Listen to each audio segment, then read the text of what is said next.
your seats, everyone. The City Council meeting will begin. Good evening. I would like to call Karen Ayers up to the podium to read the land acknowledgement.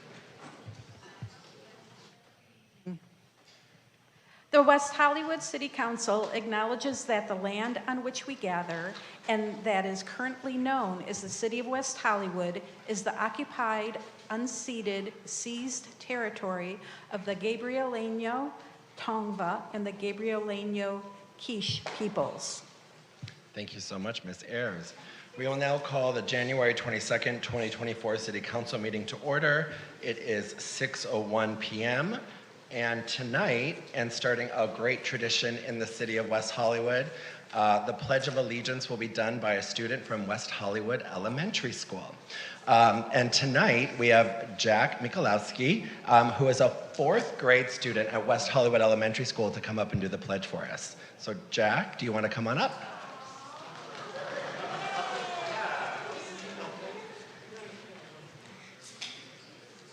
I pledge allegiance to the flag of the United States of America and to the republic for which it stands, one nation, under God, indivisible, with liberty and justice for all. Great job.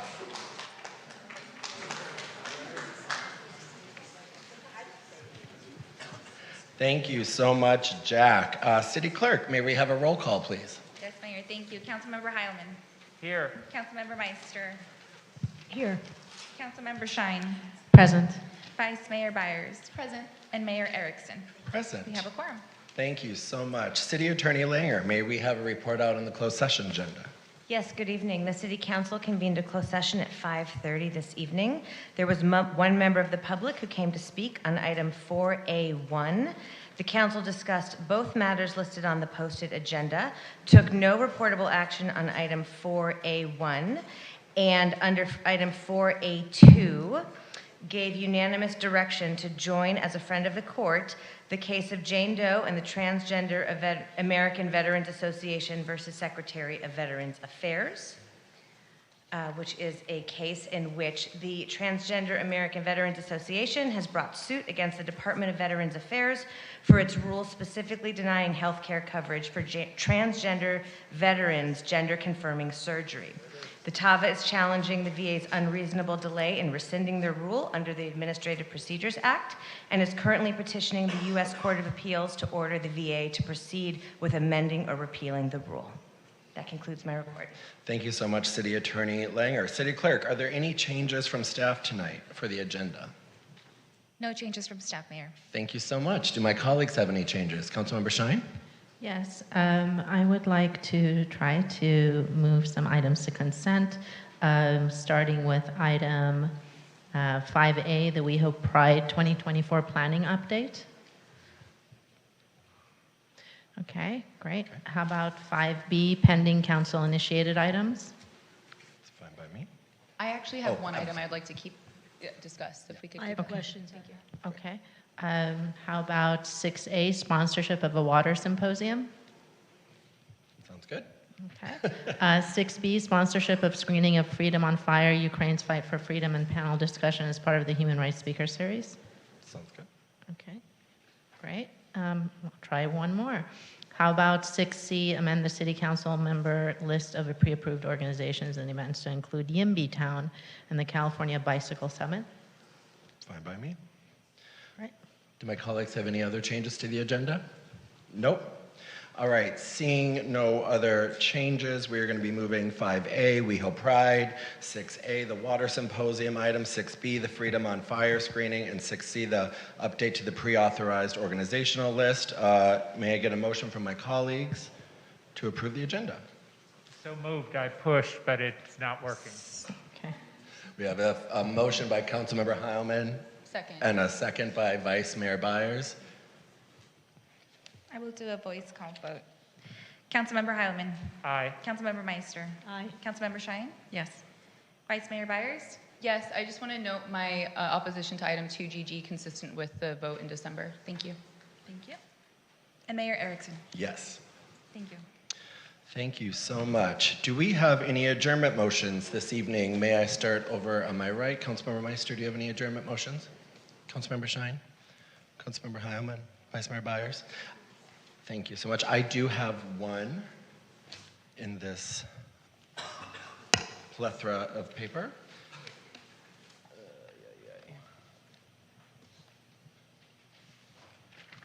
Thank you so much.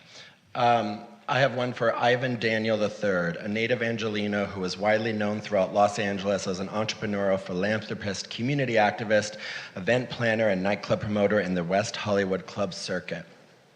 Riding the wave of social change in the 90s, Ivan recognized the disparity in education and prevention of HIV and AIDS with the Black and brown community and became an HIV/AIDS activist, serving as a health educator for several HIV/AIDS community-based organizations. Ivan served on the Auxiliary Community Board with the Los Angeles Black Pride from 1995 to 2009 and worked as an entertainment director and sponsorship coordinator in securing major funding for the Los Angeles Black Pride events and programs years round. His goal and passion were to always educate and empower the community and create safe, holistic platforms and opportunities for current and future generations. Ivan, in 2015, helped relaunch the legendary Catch One under the new ownership of the Edelsons. In his spare time, Ivan was an accomplished voiceover artist of the entertainment industry. Ivan's life, work, and commitment to the service to the community and people of all walks of life has widespread impact throughout the world, and he will be very much missed. Thank you so much. All right, we are going to move on to presentations. The first tonight, we are going to bring back up Jack Michalowski to get a presentation from the West Hollywood City Council for doing the amazing job at the pledge.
We have several very special, there you go, Jack.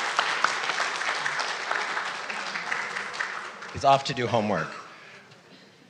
Next up, we are all going to be doing a presentation to the Hollywood chapter of the National Organization for Women in honor of the Equal Rights Amendment to the United States Constitution under the 28th Amendment. It's no coincidence that we're doing this tonight on what is the 51st anniversary of Roe v. Wade being passed, and obviously with the Dobbs decision of it being overturned. And so West Hollywood has now become the first city to sign on to and pledge within our core commitments already that we've dedicated through many years to be a city working to tell the Congress librarian to chapter the already what should be ERA, the 28th Amendment. So we're going to bring down Karen and take another photo.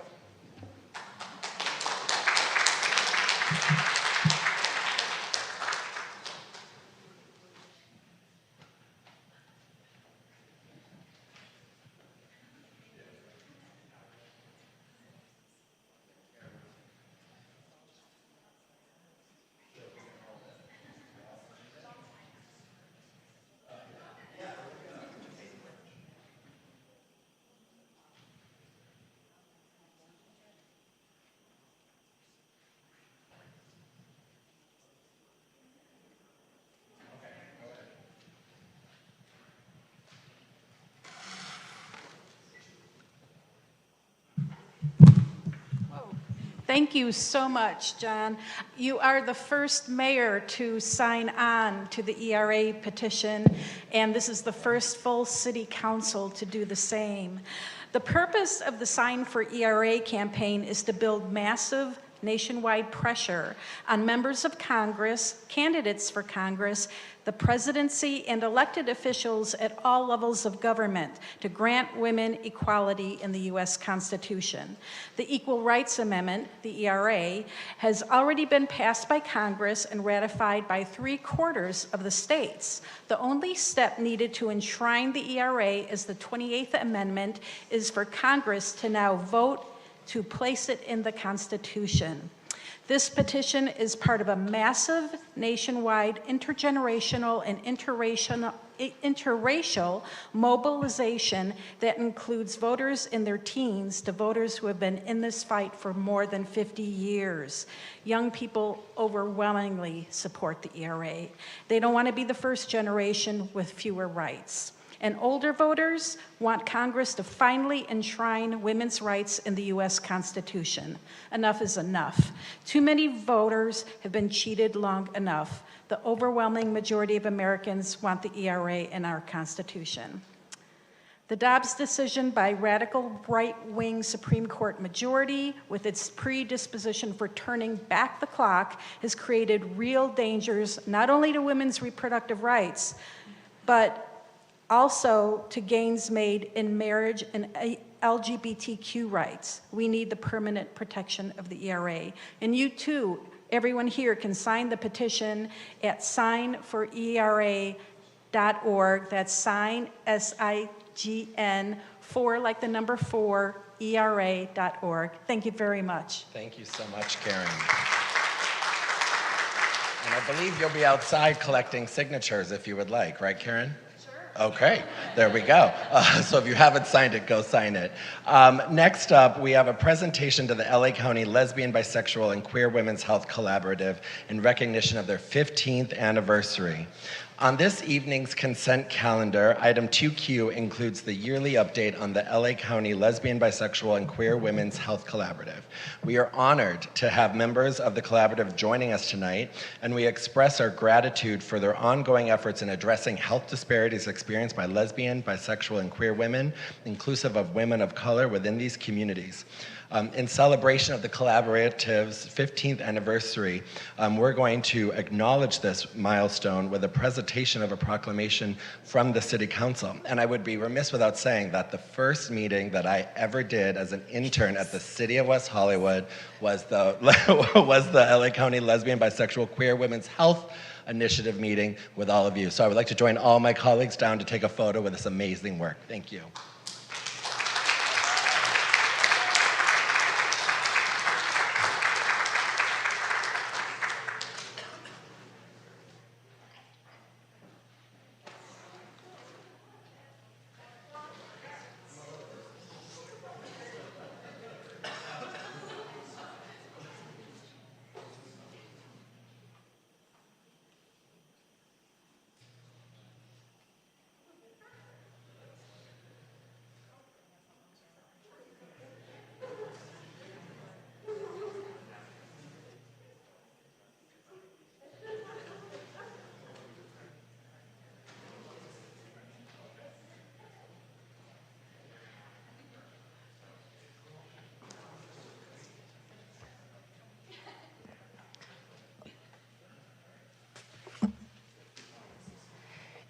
So on behalf of the LA Lesbian, Bisexual, and Queer Women's Health Collaborative, I'd like to thank the City Council of West Hollywood. For over 10 years, the City of West Hollywood has supported our efforts on behalf of lesbian, bisexual, and queer women. This started under the mayoral initiative of Abby Land.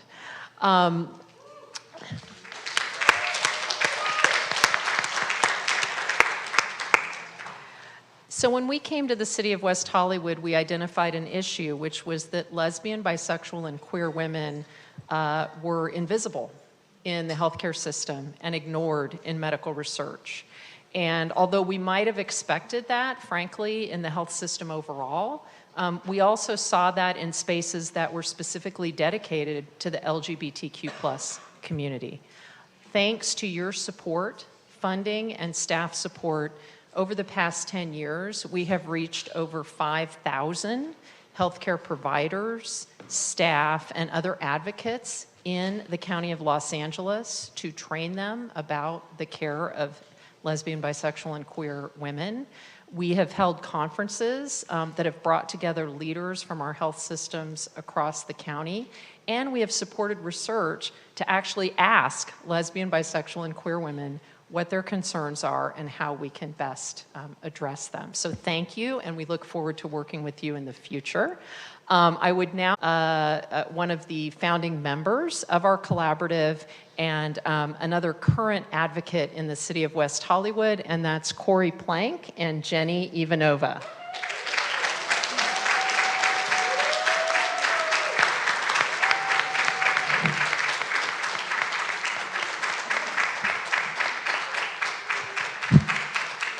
Corey's really mad at me right now, but she's going to have to come from Texas to get me. All right, so I do want to give you these plaques on behalf of the collaborative. Thank you for everything that you've done for lesbian, bisexual, and queer women in the County of Los Angeles. Oh, wonderful.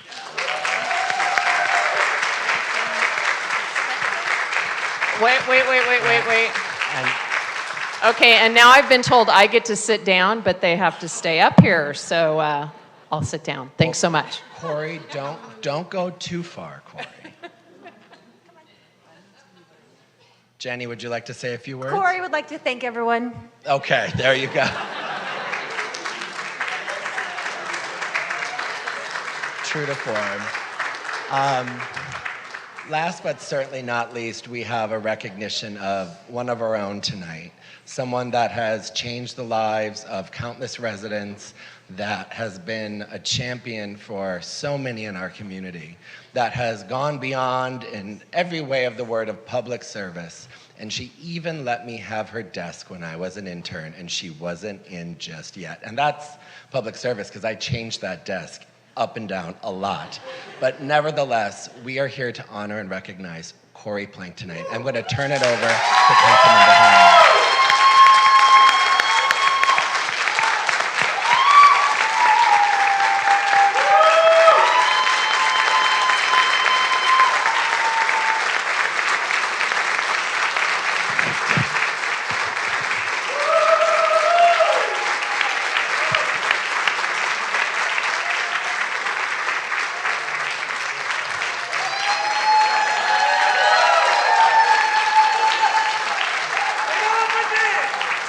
And Councilmember Heilman has a few things he'd like to say. So I get to read the commendation. Corey began her career at the City of West Hollywood in 2008. She was then a council deputy to Councilmember Abby Land. She is now retiring as social service manager at the end of this month. She has spent more than 3 decades of her life both working for nonprofit organizations and, of course, 15 years here with the City of West Hollywood. During her time at the city, Corey served not only as a council deputy, but she served as a social services program administrator, a social services supervisor, a strategic initiatives manager, acting director of the Human Services and Rent Stabilization Department, and Human Services Manager. Her expertise spans social justice, LGBTQ advocacy, social services delivery, affordable housing, addressing homelessness, aging, poverty reduction, the full gamut of the services we provide here in the City of West Hollywood. While a council deputy, she oversaw the 2014 report on the status of women in West Hollywood. She played a pivotal role in launching the Los Angeles County Lesbian and Bisexual Women's Health Collaborative, which we just heard from. She helped create a middle school option for West Hollywood parents and children. She assembled a family summit, a teen summit. She spearheaded the city's work on housing first. She also performed weddings when weddings were legalized in the state of California. She's developed a number of new programs and initiatives to address the needs of community members experiencing homelessness, including making sure LASA identified sexual orientation and HIV status in its annual survey. She's worked with community partners, including increasing accessibility for people experiencing homelessness. She helped develop the West Hollywood plan to address homelessness, and she has been instrumental in a number of the city's pilot programs, including the Aging in Place program, the West Hollywood Pilot Program for Guaranteed Income for Older Adults, the West Hollywood Care Team for those experiencing behavioral health crisis, the Holloway Motel conversion for interim housing. With Corey's extraordinary work, the city has been recognized by AARP, the SCAN Foundation, the International Association for Public Participation, and the National Civic League All-America City Award. In addition to all of that, Corey has been an incredibly admired and respected colleague and a friend. She's a beloved manager to a team and to colleagues at City Hall who are all deeply grateful for her mentorship, her guidance. She's been just a exemplary city employee and friend to all of us and to members of the West Hollywood community. She's going to be greatly missed. So now, therefore, let it be resolved that we hereby recognize Corey for her outstanding legacy of service and lots of best wishes for your retirement. So please join me and my colleagues.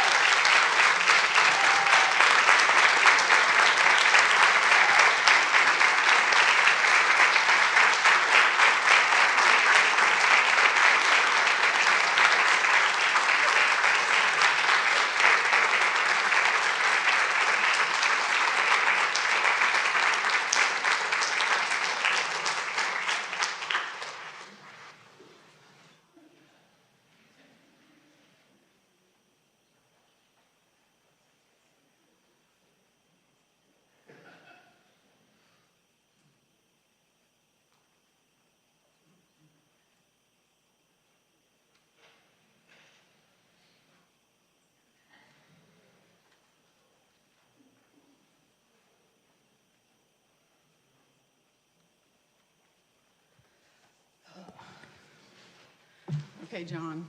Mayor Erickson. If you were still an intern, you'd be in a lot of trouble right now. Thank you, Council. That's incredibly overwhelming. And those of you who know me know that this is one of the least comfortable places for me to be to talk about, my work and the people that I've gotten to do it with.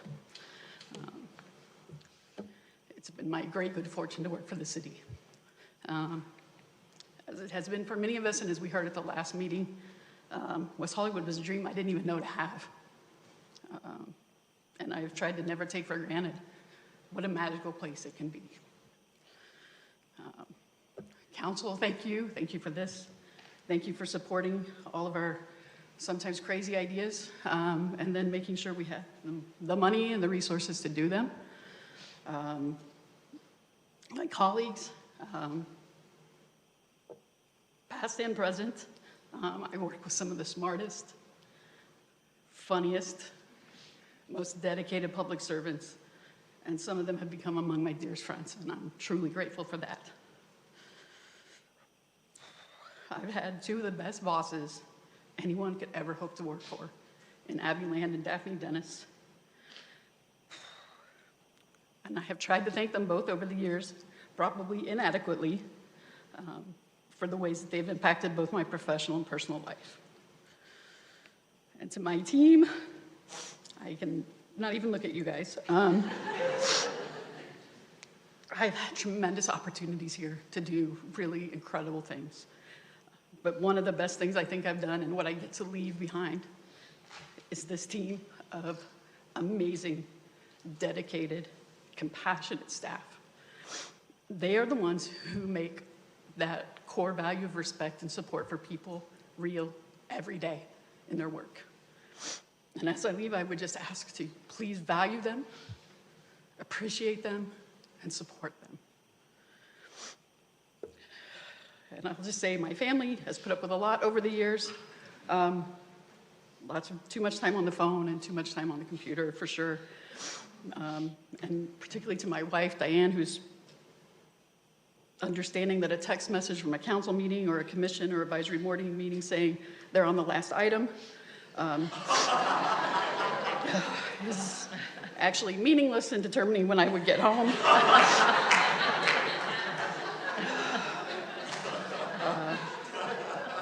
I simply couldn't have done what I've done here without her patience and her encouragement and love. So I want to thank, particularly I want to thank my team. You all are amazing, and I hope that you will continue to do the good work that you do. And again, appreciate and support what they do every day. Thank you so much. Thank you, Corey. Oh, Corey, don't go too far. I would like to bring up Amanda Laughlin from Supervisor Horvath's office and Joshua Marin-Mora from Assemblymember Rick Chavez-DeBur's office. They too would like to pay their respects to your amazing work. I know I'm in trouble. It's fine. Sorry, Corey. Good evening. It's a pleasure to be here on behalf of Supervisor Horvath to take a moment to acknowledge the incredible work of Corey Plank. I've had the pleasure of working with Corey in several roles throughout my career, and I've been continually inspired by the time, energy, and dedication she has shown in helping all those in need across our city for so long. Without her, I know we would not be where we are today in making this city that cares about and takes time to care for its many diverse residents the place it is today. Thank you for always taking my phone calls and emails and all of the dedication and patience that you gave all of us in our roles as we were coming up is so appreciated. And it is my great honor on behalf of LA County Supervisor Lindsay Horvath to give you this small token of gratitude and acknowledgement for all you have done for West Hollywood and in turn all the citizens of Los Angeles County. Thank you so much, Amanda.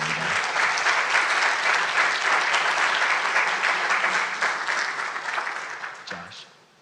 Thank you. Good evening, Joshua Marin-Mora, Office of Assemblymember Rick Chavez-DeBur.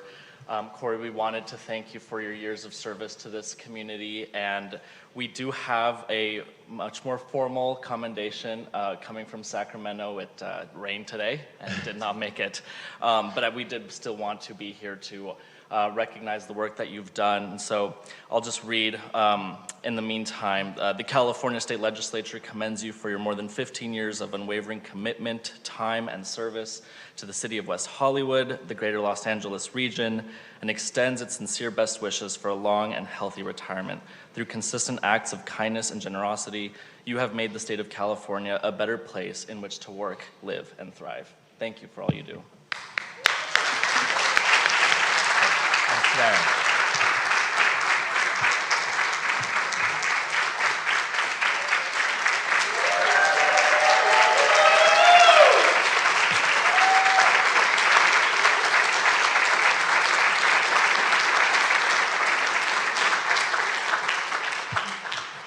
We love you, Corey. Next up, public comment. The City Council values your comments. However, pursuant to the Brown Act, Council cannot take action on the items not listed on the posted agenda. The comment period is limited to 20 minutes, with 2 minutes allotted for each speaker. This public comment period is to address the City Council on consent calendar items or items of general interest within the subject matter jurisdiction of the City Council. Another period is also reserved for the comment later in the meeting for those who cannot be heard at this time. Public hearing testimony will only be taken at the time of the public hearing.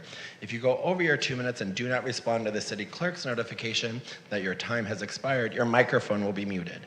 If you signed up to speak on both consent calendar items and general public comment, as well as an item that was moved to the consent calendar, you may take this public comment period to speak on the consent calendar items. You may also sign up to speak during the second public comment period for your general public comment.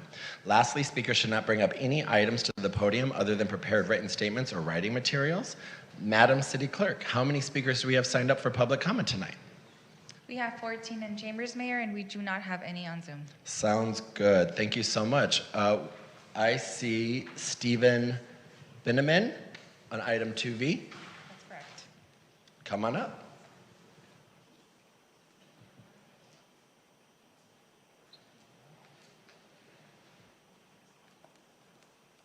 Hi, how's it going, y'all? My name is Stephen Bieneman, and I'm here on behalf of AIDS Healthcare Foundation, specifically for item 2V. AHF has provided HIV prevention services to the city of West Hollywood for over 15 years at both our out-of-the-closet thrift store as well as our mobile testing unit to tens of thousands of community members and visitors free of charge. We are working to introduce an upgrade to our current mobile unit, which we're deeming the pod. The pod is a solar-powered trailer that will be fixed on Santa Monica Boulevard Friday morning through Sunday evening, providing rapid HIV testing, access to PrEP and PEP, STI treatment, and harm reduction services. We are grateful for your consideration on this new initiative and look forward to continuing to serve the West Hollywood community. Thank you, Stephen. Thank you. Next up, we have Kevin Burton.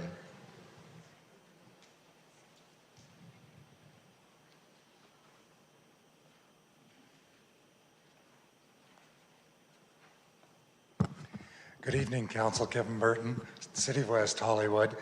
And I just have several items I want to quickly commend staff and council for bringing to the meeting tonight. The first is item 2T, the Climate Action Plan. Definitely like to hear the update on that and the staff report, and a very important set of proposals that progress being made on, and we hope will accelerate over the next few years.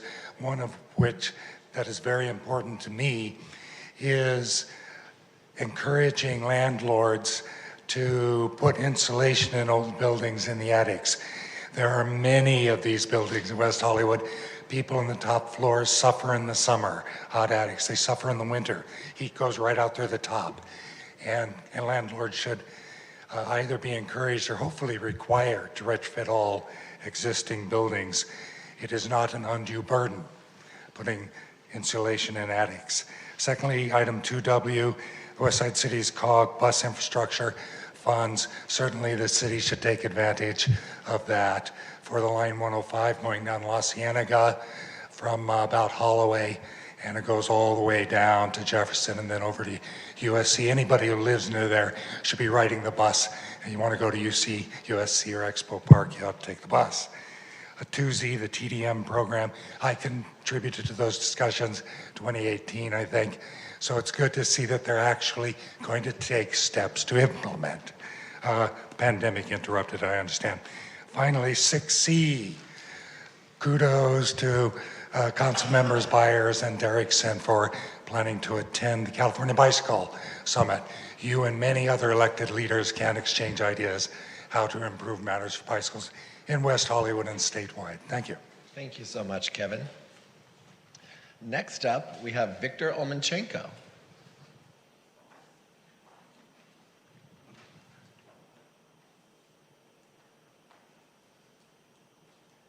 To be followed by George Nickel.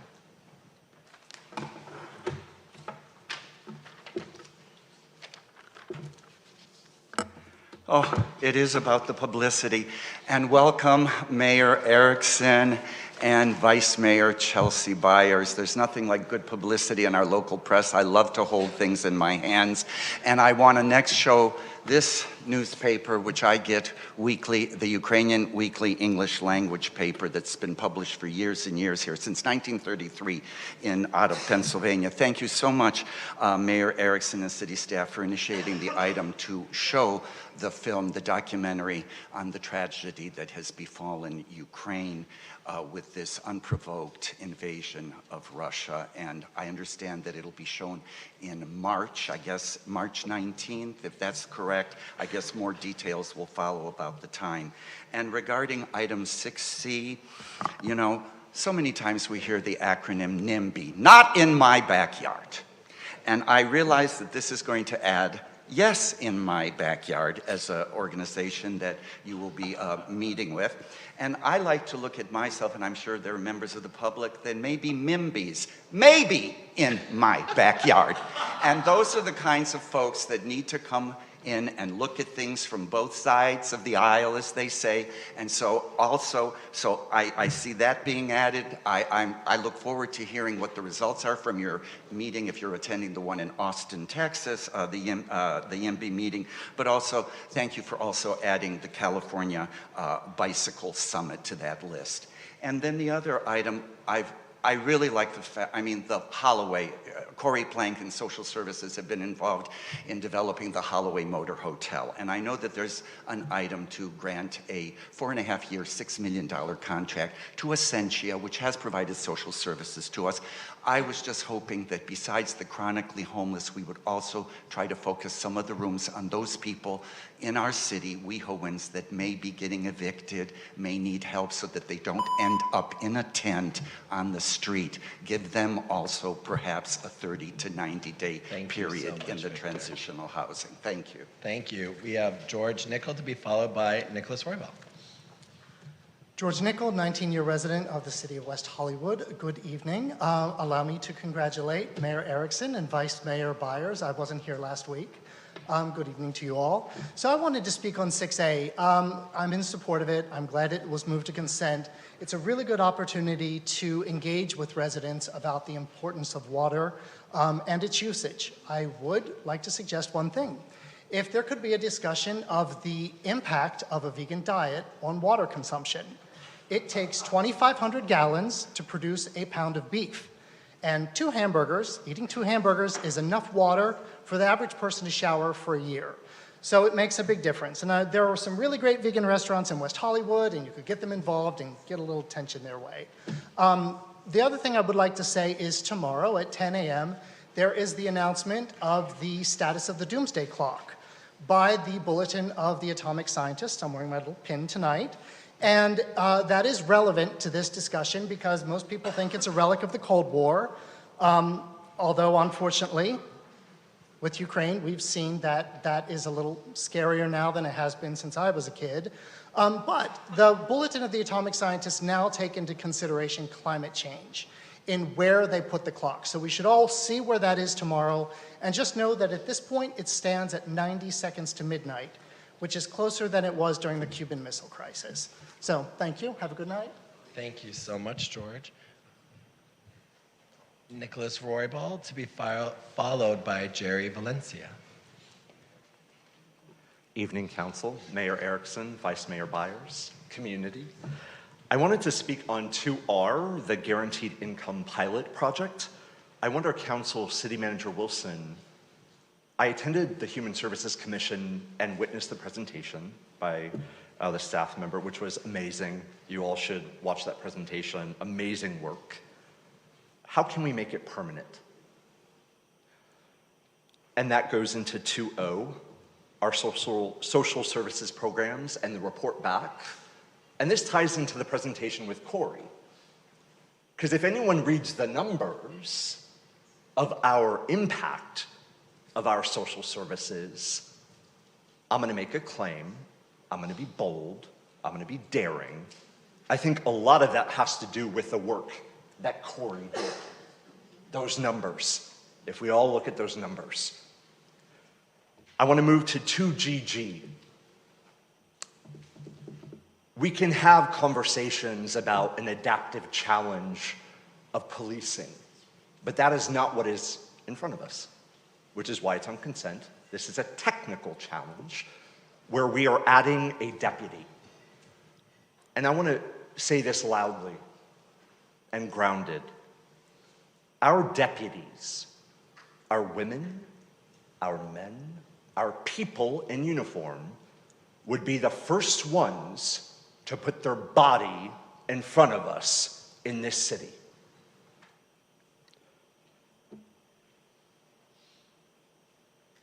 Congratulations again, Mayor Erickson and Vice Mayor Byers. And former Mayor Seppi-Shine, I sent you a beautiful note that I hope you read. Thank you. Thank you so much, Nicholas. Or Nick. It's so proper up here. Next up, we have Jerry Valencia to be followed by Mikey Friedman.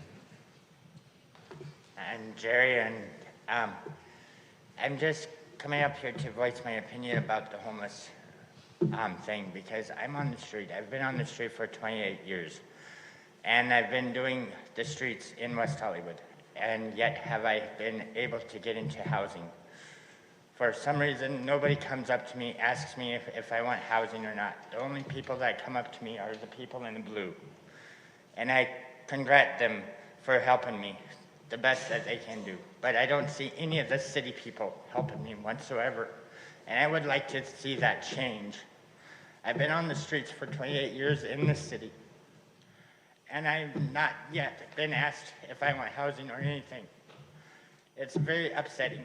I'm gay, I have HIV, and I'm currently getting sicker as I speak because I'm coughing. I don't know what it is. I need help. I need help from you guys to help me get into housing. And I'm voicing this because I'm concerned about my health. I'm concerned about my life. I have 2 years and 7 months clean and sober. I've been doing things to give back to the community, like needle exchange every Saturday at the West Hollywood Outer Closet for Being Alive. I've been helping them with giving needles and syringes to people. I'm part of the community, but I feel like I'm not, because I'm not getting help from the community. So I would like to speak to somebody about that. Thank you. Thank you very much, Jerry. And Jerry, we have actually our entire social services team right over there. I'm looking at Derek and Leslie. So perhaps if you would like to, if you could raise your hands up back there, they could come talk to you. We have a whole bastion of people there. Mikey Friedman to be followed by Kat Eng.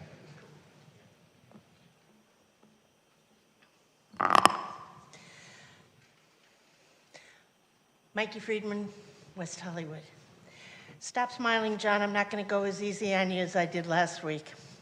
Last month, a scooter rider going full speed on the sidewalk ran down a pedestrian in front of MedMen. The victim was hospitalized with a fractured skull and brain swelling, and she's still in the hospital. The scooter rider fled. This story probably wouldn't have gotten out if a MedMen witness hadn't told my former colleague. He sent her to me, and I suggested that we write the city council, the manager, the attorney, and the press. If she had told a different neighbor, the story might have just died. Now it's public, and the sheriff has to find the creep that ran away. In your CBS interview, you basically said that while pedestrians may suffer injuries from scooter accidents, they suffer many more from cars. You always say that in your defense. This is what we call a whatabout. This happened, but what about blah, blah? I have a few whatabouts of my own. What about you don't bring up cars every time scooters are mentioned? What about taking the side of the victim? What about instead of spraying little stencils on the sidewalk, you post big signs saying $500 fine for riding on the sidewalk? What about Captain Mulder saying, stop saying that they're citing riders, because they're not? What about if Lime and Bird don't provide more insurance, there will be no contract? What about the city could be held liable? What about banning scooters altogether? And what about hypocrisy? Stop the hypocrisy, and then what about maybe I'll accept your invitation for coffee?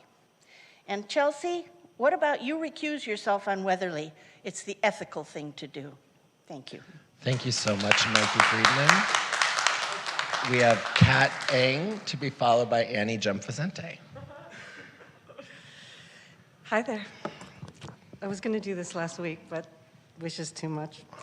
So here we go. John Erickson, you have begun your mayoral journey today. You have begun your mayoral journey in the city you once served as an intern for.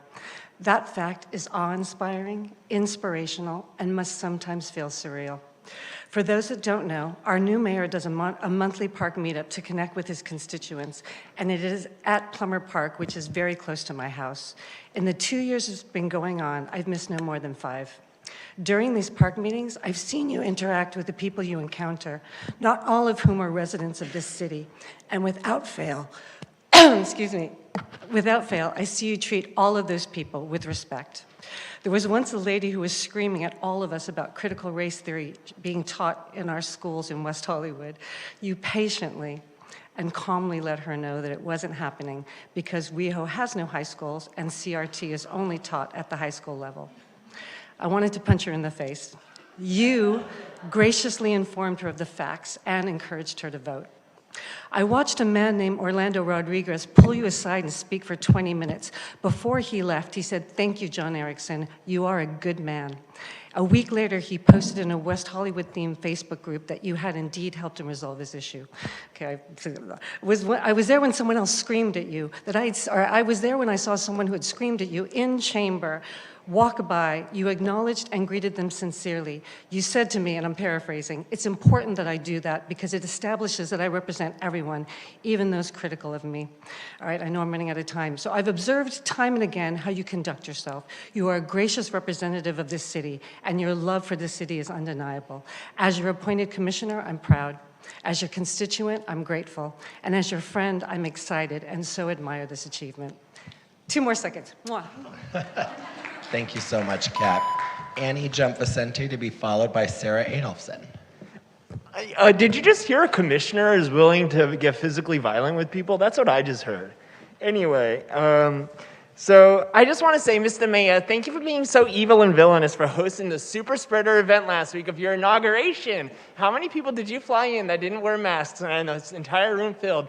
It's the largest spike during the entire pandemic. And yes, you held it with the slush funds and then went to the upstairs library to go celebrate. Again, masks off. Congratulations. How many people did you just get killed over a 2-week period? Damn. Item 2O. And 2P, it's a year-end report on social services, and 2P, WeHo Homelessness Initiative 5-year update. We're not even going to discuss it. Does anyone else in the audience have to read about 250 pages of a staff report in one day? Because I did. You wanted to meet with me, but I told you I have homework. Yeah, and then item 2GG, hire more deputies. Somehow queers love cops. I don't understand this, why any queer would want more cops. We had to rebel against them and stonewall. How do you all forget that? Just how do you all forget that all the time? Wow, did I really go through it in like a minute? Yeah, so again, I just like to bring up the block by block ambassadors that constantly misgender me. Now would charge me and assault me in multiple various ways on the street. They even call LASD against me to try to report harassment after they aggravated assaulted me. That was fun. Danny and David know about it already. So I just want to say, how is this a trans sanctuary city? I would love to know. I would love to know. How do we get protected from any type of eviction notices? How do trans refugees come here and get protected when they have nothing? What house can they stay in? If they can't stay with anyone, they're not protected against evictions. We need trans refugee eviction protections. Thank you so much, Annie Jump. Sarah Adolphson to be followed by Michael Carter. Okay, congratulations, Mayor and Vice Mayor. Good evening, council members. My name is Sarah Adolphson, and I'm here tonight on behalf of the Human Services Commission. As you know, a Human Services Commissioner attends city council meetings to share information very quickly with the community about vital social services provided by the city's nonprofit partners. First, I want to speak about our unanimous support of item 2V. AIDS Healthcare Foundation's mobile testing unit is a low barrier and convenient option for HIV testing. In 2024, AHF will pilot a new service delivery model using a camper unit customized to function as a mobile clinic. Services will include HIV testing, STI testing and treatment, vaccinations, and PrEP and PEP. This service is free and will help the city achieve the goals of our HIV Zero initiative by reducing the number of infections and increasing the number of people linked to care. I also want to share that January is Cervical Health Awareness Month. In 2023, an estimated 14,000 women in the U.S. will have been diagnosed with invasive cervical cancer, and of that, 4,300 will die. Transgender men are less likely than cisgender women to receive regular cervical cancer screenings due to a variety of barriers. However, when detected early, the survival rate is 92%, and as many as 93% of cervical cancers could be prevented by screening and HPV vaccinations. So what are we doing about it? The City of West Hollywood partners with the following nonprofits to provide related services. Planned Parenthood offers essential sexual health and reproductive health services, such as cervical cancer screenings, including pelvic exams and pap smears. The Audra Lorde Health Program at the LGBT Center offers various identity-sensitive health services, such as cervical and other cancer screenings, including self-collection test options for transgender men, pap smears, and HPV testing. I'm almost at time. If you are due for a screening or in need of supportive services, please visit weho.org/human services, go to our friends in the back, or call the city's Human Services Division at 323-848-6510. Thank you. Very good. Thank you, Sarah, very much. Michael Carter to be followed by Shane Ivan Nash.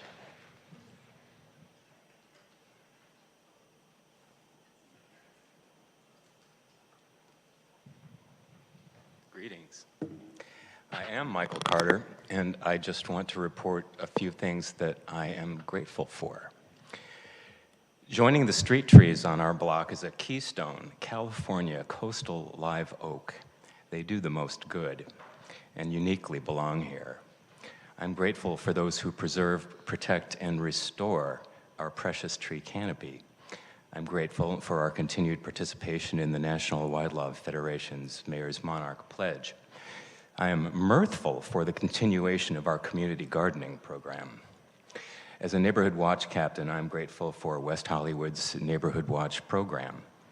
At this August's National Night Out Pajama Party, we highly anticipate a bedtime story delivered by our drag queen laureate, which we are grateful to have. I'm grateful for our citywide emergency preparedness and safety classes, and that we will do something with Fountain Avenue aside from providing a high-speed transportation corridor. I'm gleeful that someone dropped the dime to have cleaned up our famous East Side delis. I'm jubilant for proactive code enforcement. I'm grateful for those who believe that our sidewalks are the domain of pedestrians and not scooters, that our sheriff have restored and updated resources required to achieve the best, required to achieve their best to ensure our safety. I'm grateful that the city has FMB development under review for their many idle projects with multiple liens. I'm grateful for action. Michael, sorry. Apologies. Could you stop the timer, please? Thank you. Annie, you're being disruptive to the public comment. Annie, jump. Annie, jump. This is your first warning. Annie, jump. You are being disruptive to the meeting. Please stop. Annie, jump. This is your second warning. If you continue to disrupt the meeting, we will take a pause. Stop. Please continue, Michael. And if we didn't stop in time, I think 2 or 3 seconds might need to go over. Please continue, Michael. Thank you so much. I was saying that I was grateful that the city has FMB development under review for their many idle projects with multiple liens on them. I'm grateful for action to keep safe and sound the property where many of my neighbors were ellised out of affordable and rent-controlled housing in the absence of an approved plan for development. I'm grateful that we have a system of government that is readily accessible to the people, and I am grateful that the Clock Building and its neighbor at Fairfax and Santa Monica Boulevard merited historic designation. I wish you a good year. Thank you so much, Michael. Next up, we have Shane Ivan Nash, to be followed by Nicole Nash.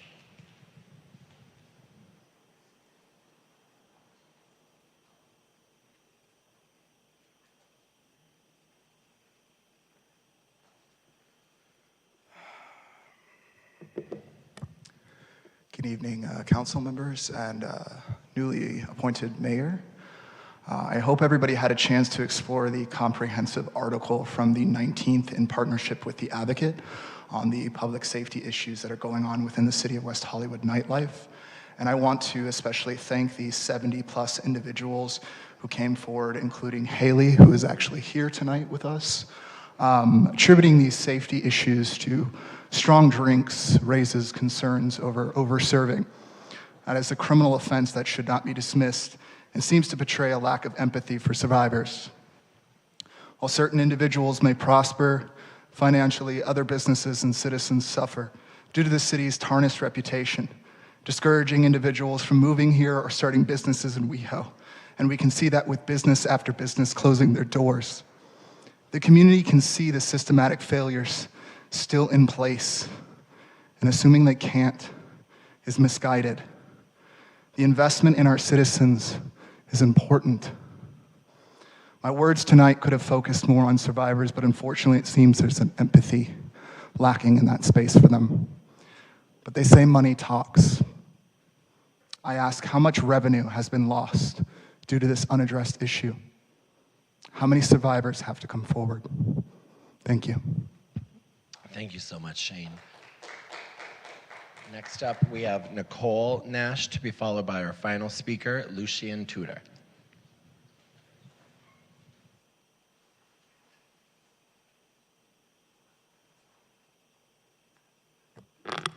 Good evening, Council. I come to you today, let me turn up my phone screen, driven by an agonizing and shocking ordeal that compels us to confront the dire need for businesses to be held accountable for the safety of their patrons in West Hollywood. Recently, as you know, my husband experienced an unspeakable horror of sexual assault within one of our city's establishments, and the aftermath was nothing short of devastating.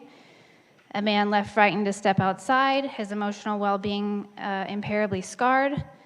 I have been with Shane for 18 years, and witnessing him in that emergency room became one of the most traumatic moments of my life.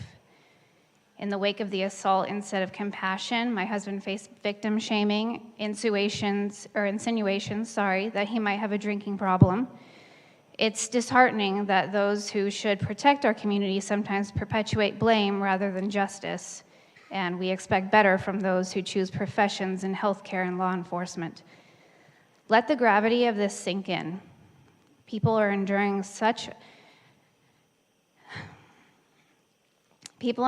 this within the supposed havens of enjoyment. This isn't about accountability, it's about reclaiming the basic right to feel safe in our city. The reality is that trauma doesn't end with the incident. It lingers and casts a long shadow of the victims and their loved ones. It's time for the businesses to acknowledge the depth of the emotional damage that's inflicted and realize that their indifference perpetuates a culture of callousness that we can no longer tolerate. I share this deeply personal and shocking experience not to evoke pity, but to galvanize our community into action. West Hollywood deserves better, and so does its people. Thank you. Thank you very much, Nicole. Lucian Tudor, who is our last speaker. Hello, good evening. Happy New Year, everyone. Congratulations, Dr. Mayor Erickson and Vice Mayor Byers. Last but not least, thank you for your service, former Mayor Shine. I'm here to say a big thank you. I know you're not used to me not complaining about something. But I want to say thank you to the whole city staff and David Wilson leadership, because the permitting of La Boheme for outdoor dining is moving forward. We did have a meeting with our neighbors, and we had a great feedback and connection with our neighbors about how we can improve the quality of life as a business for overall in the neighborhood. One common concern was, as many other people, is the safety and degeneration of the safety in this town. And I think we all deal with the same problems. And it's not a political side about we need to be safe. And I hope your leadership, Dr. Mayor Erickson, will help to have more deputies on our streets. It's not about one deputy or two deputies. We need a lot of deputies on our streets in order to at least give the impression West Hollywood is safe. And West Hollywood, you cannot do a crime and not be catched. So that's my point of view, but again, I want to end this speech with a big thank you to all of you and your leadership. I know it's not easy, your chairs. It's easier my chair complaining about everything, but I hope this year we can communicate better and for the bigger success of West Hollywood. Thank you. Thank you so much, Lucian. That concludes the first public comment section. I'm going to turn it over to City Manager Wilson to provide us with your report. Thank you, Mayor. Good evening, Mayor, Vice Mayor, and City Council members. I do want to add my thank you to Corey Plank for her service to the West Hollywood community and her commitment to all of our community members. Congratulations on your retirement. You will truly be missed. Just a few other comments. The state-funded earthquake brace and bolt seismic retrofit program is open through February 21st and provides single-family homes with grant money to assist with seismic retrofits. For information, please visit the city's website. Please visit the website at earthquakebbracebolt.com or call the seismic program team at 323-848-6848. The city has entered into an agreement with the LA County Department of Consumer and Business Affairs to implement the enforcement of the minimum wage program. And we do have a couple of our partners here today who will just briefly speak about the program and enforcement of it. It's Joel Ayala, and the Chief of Staff, and Rose Basmagayan, Acting Deputy Director.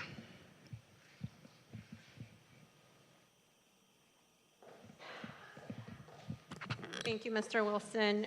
Dear Mayor, Vice Mayor, council members, and every city of West Hollywood stakeholder, my name is Rose Basmajan, and I'm the Deputy Director over the Office of Labor Equity with the Department of Consumer and Business Affairs. I'm here on behalf of our team to share the excitement, appreciation, and commitment to this partnership to make sure workers know their rights, responsibilities, and recourse for help should it be needed, and to make sure businesses are provided with outreach information and education to meet the city's rules as agreed for privilege to operate within the city limits. We are not new to this work. We have decades of experience serving the unincorporated areas of Los Angeles County across about 2,600 miles with more than 1 million residents. We're also not new to individual municipal partnership agreements. We have entered into similar agreement with the City of Santa Monica and look forward on learning through the expertise with our municipal partnership portfolio. As our presentation comes to a close, I want to reassure each of you and every single stakeholder in the city that you are in good hands. In the calendar years of 2022 and 2023, we have collected more than $1.8 million in back wages and fines that went to employees, with over $500,000 of that sum going to employees in the City of Santa Monica, addressing the concerns of more than 800 employees. We also have provided frequent education and outreach access points for businesses and employers through the community outreach and expert counseling assistance. And I could not end this remark without an actionable resource for every stakeholder. In addition to the city's resources, we encourage every worker and business to save and visit our website at workers.lacounty.gov or call our 1-800 number at 800-593-8222 with questions or concerns, and we are ready to help. Thank you. Thank you. And that concludes my report. Thank you so much, City Manager Wilson. Madam City Clerk, what is the fiscal impact on tonight's consent calendar? Thank you, Mayor. The fiscal impact on the consent calendar with the addition of items 5A, 6A, 6B, 6C is $16,569,164 in expenditures, $70,000 in revenue, and $25,390 in waived fees. I also wanted to add that, as indicated on the agenda, item 3A is being continued to February 20th at the request of the appellant. I also have to read 2 ordinances into the record. The first ordinance is Agenda 2E, an ordinance of the City Council of the City of West Hollywood amending ordinance number 22-1186 to fix a numbering error and renumbering West Hollywood Municipal Code Title 19, Article 19-4, Chapter 19.44.020, applicability, land use and development permit procedures, administrative permits, applicability. And I will also read Ordinance 2LL, an ordinance of the City of West Hollywood, repealing Section 3.36.092 of the West Hollywood Municipal Code, waiving business tax certificate fees and select outdoor dining fees, and waiving parking credit fees under Municipal Code Chapter 10.28. And I will do a voice voice motion. Well, I'll ask for a motion first. So and then we'll- moved. Thank you very much. Thank you, Motion. Mayor. And is there a second? Second. Councilmember Meister. All right. Thank you. Councilmember Heilman? Aye. Councilmember Meister? Aye. Councilmember Shine? Aye. Vice Mayor Byers? Aye, just noting the one opposition. Thank you. Thank you. And Mayor Erickson? Aye. Thank you. Thank you so much, Madam City Clerk. We are now going to move to item 4A, an ordinance of the City Council of the City of West Hollywood amending sections 5.70.035, application period scoring and review of chapter 5.70, cannabis use of the West Hollywood Municipal Code to revise waitlist rule provisions and pausing existing deadlines and amending chapter 3.36, business license tax of the West Hollywood Municipal Code to create a temporary tax rebate for all cannabis businesses for 6 months. Will our staff please introduce yourselves and present your staff report? Great, yes. Good evening, Mayor, Vice Mayor, and members of the City Council. I'm Danny Rivas, Director of Community Safety for the City of West Hollywood. Also joining on this item to my right is Vito Adamitis, our city's Neighborhood and Business Safety Manager, as well as our City Manager, David Wilson, as well as our City Attorney, Lauren Langer. So as Mayor, as you mentioned, the item before you this evening is to discuss a proposed ordinance that would revise waitlist rule provisions and pausing the deadlines reflected in section 570.035 as it relates to applicants becoming operational. In addition to that, this proposed ordinance also provides a rebate, tax rebate to businesses temporarily for a period of 6 months for this calendar year. And then also included in the staff report under staff recommendations are approvals of negotiation of the city manager to enter into a contract with Emerald Village, West Hollywood for marketing purposes. This would be a temporary contract up to $50,000. And then in addition to that, there is under recommendation 2 language in there that essentially would provide what would occur under this pause for local cannabis businesses and all of our stakeholders based off an input and feedback that we have received, essentially that would clarify that any sort of cannabis licensing categories, as well as any variance requests, would not be processed during this pause period. And so this does follow City Council's direction last month to continue the conversations. There are a number of meetings that have occurred since then, individually with businesses as well as in group settings. And ultimately where we're at this evening is essentially asking for council to provide staff additional time to be able to work these discussions out and the requests and the list of items, et cetera, that have been provided to us by our local cannabis businesses. So that concludes staff's presentation, and happy to answer any questions the council may have. Thank you so much. I'm going to start to my left this time. Do my colleagues have any questions for staff? Seeing none, seeing none. Councilmember Meister, you have questions for staff? No, not this time. No Thank worries. Thank you. Councilmember Shine? Nope, great. All right, we're going to move on to public comment for the item. And we have Aaron Green to be followed by Jackie Subak.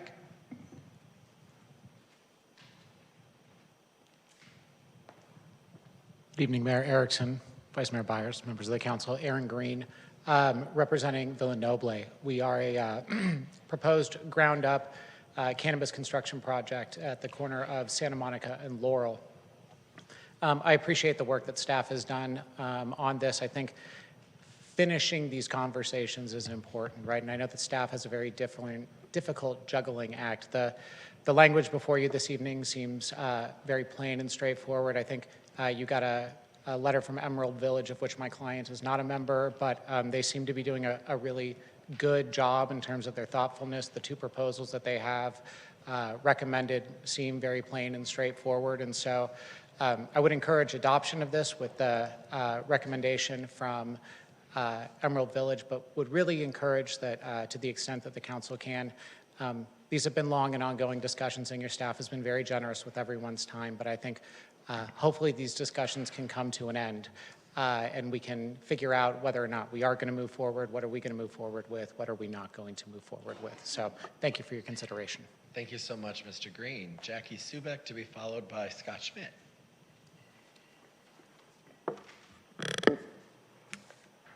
Hello, good evening, everybody. I'm Jackie Subek. I am with my own consulting company, Hey Jackpot, and also founder of Door Number 6, one of the cannabis edibles lounges. I just want to take a quick sec and congratulate Mayor Erickson on you being a mayor, and, and congratulate Vice Mayor Chelsea Byers. Thank you to staff and everybody who's taken this really seriously and started to listen to us and try to fix our businesses. We really appreciate that too. I am in support of everything on this agenda tonight. I think that the pause helps reduce this incredible stress that a lot of these businesses have right now, which then frees up space for them to go and make this happen. The wait list helps get our more businesses upstarted that instead of just sitting there, and not doing anything. The tax rebates, of course, help our businesses in general, and even the marketing dollars helps build WeHo Cannabis tourism, which is really what we want. So I'm sure I can speak for all of our businesses that we really appreciate your serious and thoughtful consideration of our unique business needs in the coming months. Thank you so much. Thank you so much, Jackie. Scott Schmidt to be followed by our final speaker, Jason Beck. Good evening, Mayor Erickson and Vice Mayor Byers and the rest of the City Council. Scott Schmidt, resident of West Hollywood, Executive Director of Emerald Village, West Hollywood. I first want to thank all of the council, both you and your predecessors, for your support of this industry. Going back several years, creating this process, it's been a lot. And as much as we have to put up with it, you have to put up with it. And hopefully we can get to yes tonight so that we can get to yes on the broader issues before us. I also want to thank City Manager David Wilson and Danny Rivas and your teams for sitting down and listening to folks. We had an hour-and-a-half conversation on Wednesday about items that are in the staff report, and after that meeting, we were asked to come back with requests that were within the scope of the staff report. You saw those items in a letter received earlier today, referenced by Aaron Green. Thank you. Which basically says that these businesses would like the tax rebates that are addressed to increase to 2.25%, and that to require businesses, in order to receive the benefit of the tolling as a pause, to provide proof that they have a current lease or title on the property for which they were approved by the Business License Commission. Because if such a business, let's say for example, they entered in a lease to go through the BLC, then they stop paying their lease and they don't have the lease currently, to say that they should receive an extension as a benefit of this, is contrary to the direction that the council gave to staff in September. And so we hope you'll agree on those and help us get to yes. Thank you. Thank you so much, Scott. Jason Beck.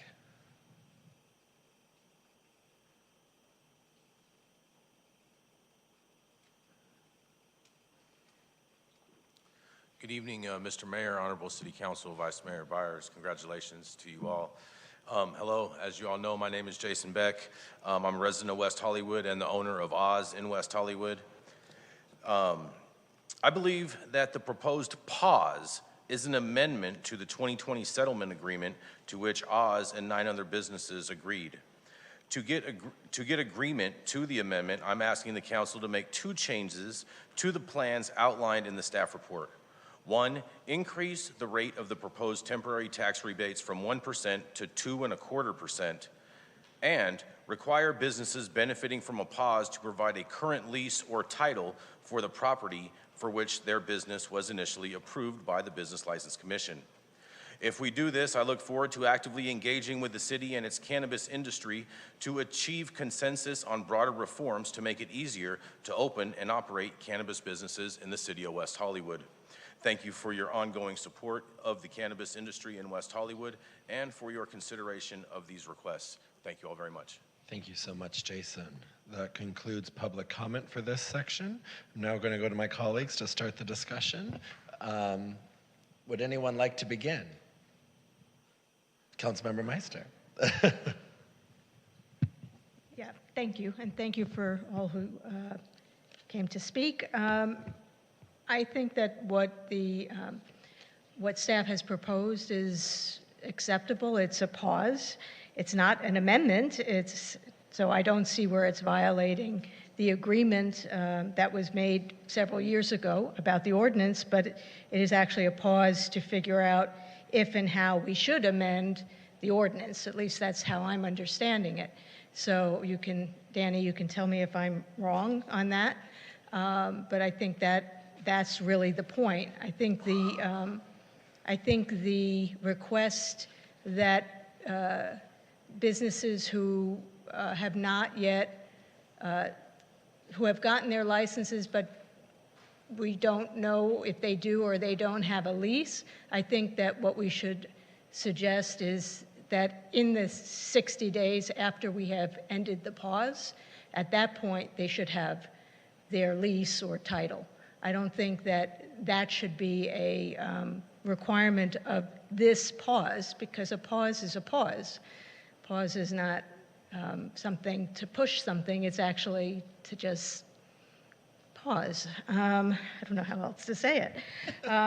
So I think that request, I think for me, the best could be that in the 60 days, those people who want to move forward need to have their lease or their title at that point. And then, Lauren, tell me if I'm wrong, but they may even have to go back to Business License Commission if the location is not the same as where they initially got their license for. That's correct. Every license is for a specific location. So if the location changes, they have to go back for an amendment before the Business License Commission to make sure that the conditions are appropriate for the new location.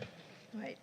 Okay. And then regarding increasing the percentage, as I said in the last meeting when we discussed this, I feel like people had, our residents who voted on that tax had expectations about the use of that tax. So I think that what we're offering in this, the 1% is actually 1.5, 1.5 is a gift. So that's where I stand. Thank you. Thank you so much, Councilmember Meister. Would any of my other colleagues like to go? No? Councilmember Harmon? I just want to, well, I agree with Councilmember Meister, and I want to thank staff and thank the speakers who came out tonight. Legally, it isn't a gift, and I'm sure that Lauren Langer, our city attorney's ears perked up as well, because we're not allowed to make gifts of public funds. But I think this is a reasonable compromise as we continue to work through the issues involved with our ordinance and the settlement. So I hope that within the next 6 months we can reach agreement, and if there are changes that need to be made, that we can do it. But I'm supportive of what's proposed tonight. Thank you. Thank you so much. Councilmember Shine. Thank you. I'm also supportive of what has been proposed by staff tonight. I think the 1% is fair. As far as the 60 days in the lease and title, while I appreciate the suggestion, I'm trying to think that it may take longer to negotiate a lease and title, so I feel a little uncomfortable with that addition.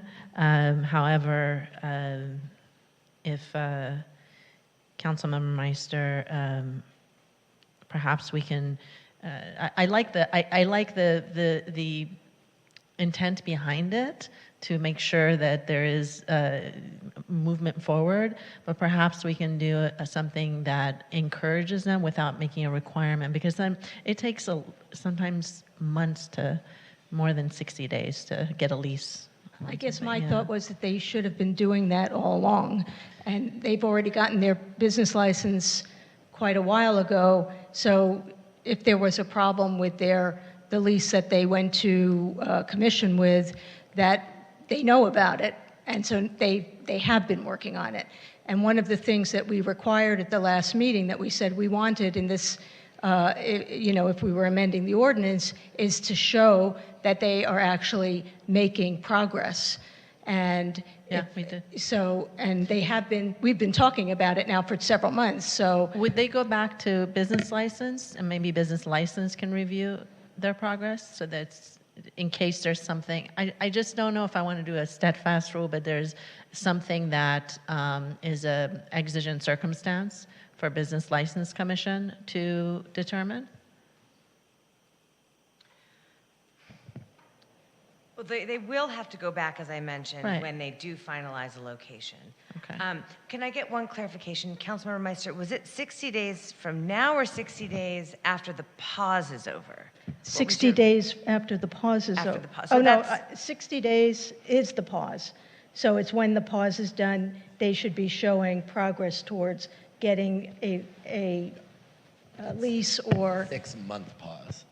6-month pause. Yes, So so then at the 60 end of days 6 after months, 6 sorry, months. at the end Oh, of okay. 6 months, then they should have their lease and their title.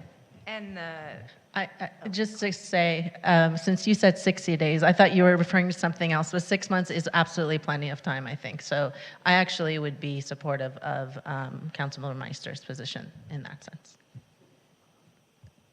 Thank you so much, Councilmember Shine. Vice Mayor Byers? Thank you. Yeah, I love this opportunity we're in to sort of recalibrate and move forward. I'm really grateful for the many conversations and staff time that has been used to bring folks together to make sure that what we're really doing is bringing forward an industry to support cannabis in West Hollywood that is really ready to meet this next chapter we're in.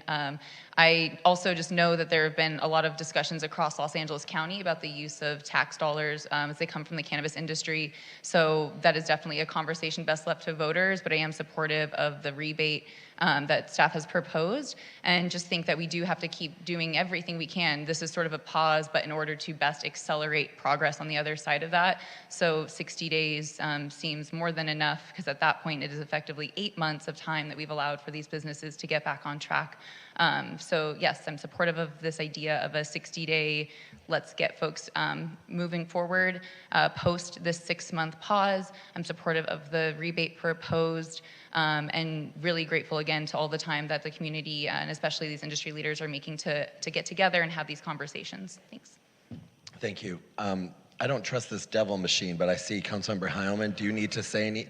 I see your name is up here, so I just want to be respectful. Yes, of that. I was just going to add something, and that is with respect to the 60 days after the 6 months, my understanding is that that's something that should be on the table for negotiation as part of the, the overall compromise that we're working on.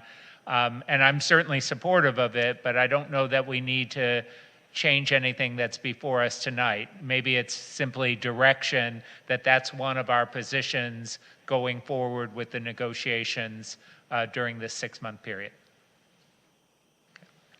Sounds good. And the only thing I would like to add, I'm in concurrence with my colleagues with the items. I want to thank the members of the public that came out and thank staff for their work, as well as all the businesses that I've spoken to ad nauseum. I want to appreciate what you're doing in our community. I wanted to see if my colleagues, if there was an appetite for us to go up to 2% in the rebate from 1. Not at this time for Okay. me. All right, sounds good. So I believe we have some consensus here. So if someone would like to make a motion. Motion. Second. All right, and I believe that motion is moving staff's item with direction to have the council's position within the 60 days after the 60 days for the lease after the pause, after the 6 months. Right, with the direction to have that consideration in the negotiations. Sounds good. Do you need to do a voice vote, City Clerk? Yes, thank you, Sounds Mayor. good. Thank you very much. Councilmember Heilman? Aye. Councilmember Meister? Yes. Councilmember Shine? Yes. Vice Mayor Byers? Yes. And Mayor Erickson? Yes. Thank you. Thank you so much, everyone. 5A was moved to consent. We are now going to move on to 5B, pending council-initiated items. And I believe we have Christine Seyfried. I think there's this one question from one of our colleagues. Yep, okay. So why don't, hello, Christine. Come on up. You're on The Price is Right. So I'm going to turn it over quickly to, is it concurrent within my colleagues? We do not need a staff report on this? Yeah. Understood. Thank you. So I'm going to turn it over to Councilmember Meister for any questions. I keep going to you. All right, sorry. I had to get my packet open to that, to the pages where we actually have the items listed. So I'm looking at page 1 of 8, which is the pending items to close. I actually have a couple of questions about some other pages, but on the community conversations regarding the future of the Sunset Strip, which is page 1 of 8, the group was about community outreach and education. So I guess I don't understand for the justification for closing it, because I don't see where that has anything to do with community outreach and education. I would say that it should actually go into like our visioning, our 2050 visioning, because that's more of what community outreach and education, and to find out how people regard the Sunset Strip and how they see it evolving. So I didn't understand how,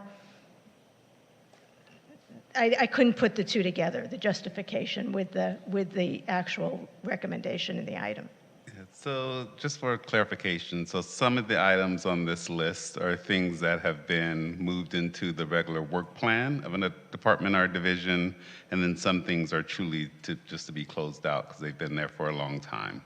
I think in the case of this, if it's the desire of the council to include it in the Vision 2050 strategic plan outreach, we could do that and still leave it closed if the council's okay with that, but ensure that as part of the strategic planning process, we will include conversations about the Sunset Strip. Yeah, I definitely agree with that. That's fine. I'm fine with closing it out, but I think where it goes, in which work plan was where I had an issue. So that was that one. On the next page, on measures to increase community resilience, and sometimes I write things that I can't even read my own writing, but on number 3, which was direct the Economic Development Department to evaluate the feasibility and necessity of a business interruption insurance policy for the city. So that was one of the recommendations. And I don't really see where that fits into, again, the justification for closing the item. So I was trying to put together, where you're putting this and what the actual direction was. Yeah, and so there was an item on December 18th regarding resilience, and we thought that that's the most current direction from the City Council. So we've incorporated everything into that item. I mean, if there are things that you still don't believe was part of that item that you'd like to see, we could certainly have that conversation. No, as long as it's included in that, I'm fine. I just didn't see it as really in the justification, because I see it, I guess, as more of an economic development department issue, and you have it as community safety, which is fine. If that's where the resiliency, that part of resiliency lands, that's fine, as long as it's included and not left out. And I think the updated item had other departments and divisions. It wasn't all community safety. Right.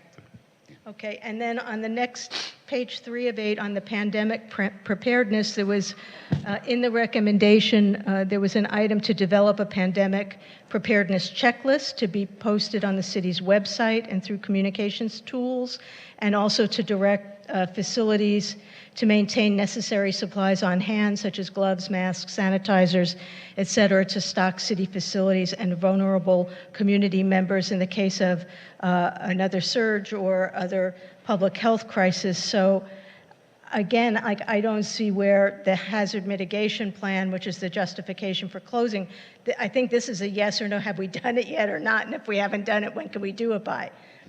Yeah, and I'm gonna have to defer to Danny if he's in the room still, because I believe it's part of the hazard mitigation plan, but I'm not sure. So, but the plan is for like future, and this was sort of like, this could be done tomorrow. I mean, honestly, I mean, So that's why I thought. She I essentially should bring wants it you to up. go to Costco and stock up. Yeah. Yeah. I said, where's Helen? Yeah, where's Helen? There she is. No, she gets it. Danny? She may have done it already. I don't know. Would you like me to defer to Helen? Yeah. You know, my life is ruled by deferring to Helen Collins, so we can bring on Helen Collins here if you'd like. Yeah, go to on pandemic. Or Steve Campbell. I see you back there, but we'll let you stay. Helen, thank you. We actually do have a room over at Romaine that we call the COVID room, and it is fully stocked, and we continue to stock our facilities with hand sanitizers and all the supplies that are needed. Great. Thank you, Ellen. And so that's why we can close that item. And then just the pandemic preparedness checklist on the city's website, that should be something that's really doable. That doesn't have to wait months or years. Why don't we stick to questions? Do you have more? I'm It's not okay sure. if you do. I have to keep going through my. It's okay. Oh, I'm sorry. We're just doing questions right sorry. now, and then we're going to go to public comment. It's okay. Okay. Do you have more questions, Councilmember Meister? It's okay if you do. Are you sure? No, you know, it was a comedy act. We liked it. Vice Mayor Byers? All right, we're going to go to public comment then, and I see Aaron Green to be followed by Kevin Burton.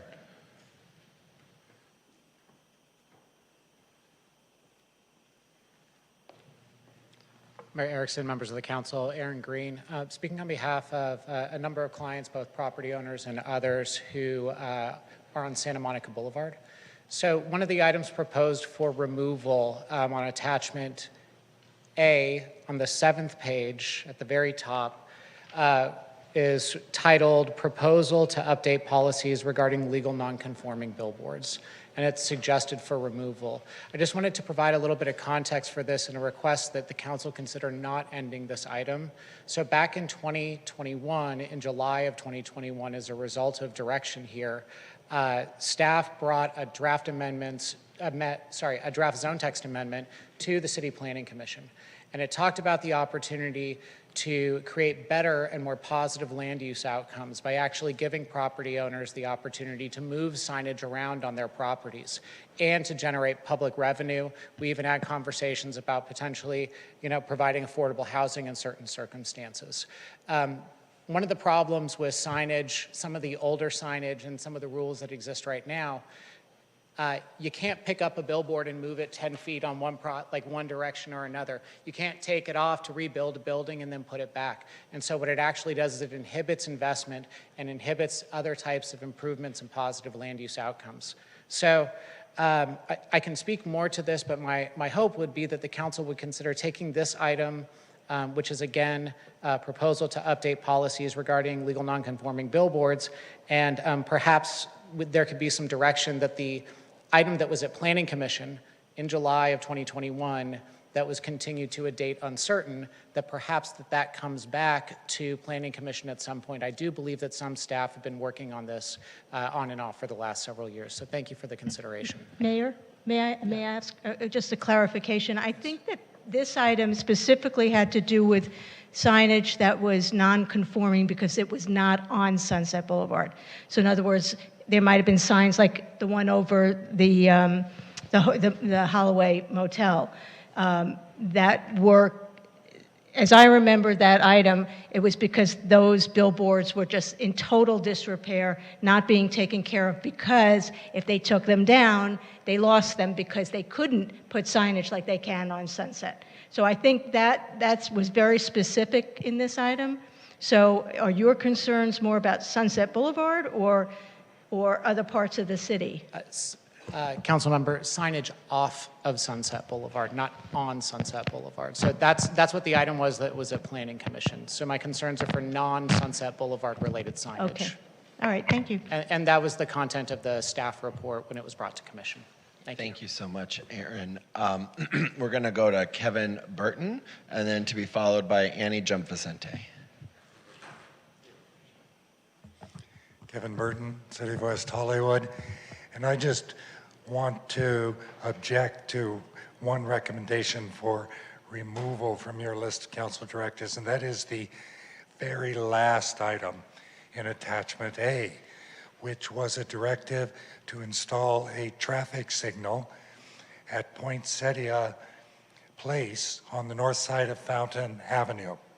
So Poinsettia Place is one of these that comes from the south and jogs over and then continues north, similar to Spalding Avenue on Fountain Avenue, crosses Fountain Avenue, where there are two signals in quick succession because of this arrangement. And the proposal was to do that for Poinsettia Place, so people coming from the north have a signal, rather than having to force their way across Fountain Avenue with no signal at all. And I thought it was entirely reasonable when it was brought forth and given direction by Councilmember Horvath and D'Amico. I went to the March 19th, 2018 council member and spoke in support. I checked the minutes just to confirm my memory. I'm very surprised that this is now being recommended for removal. There's a very brief justification given that because of other changes being considered for Fountain Avenue, that signal should be removed as well. I see no connection between the two. I served on the working group for these other changes. Frankly, I don't think there's a connection.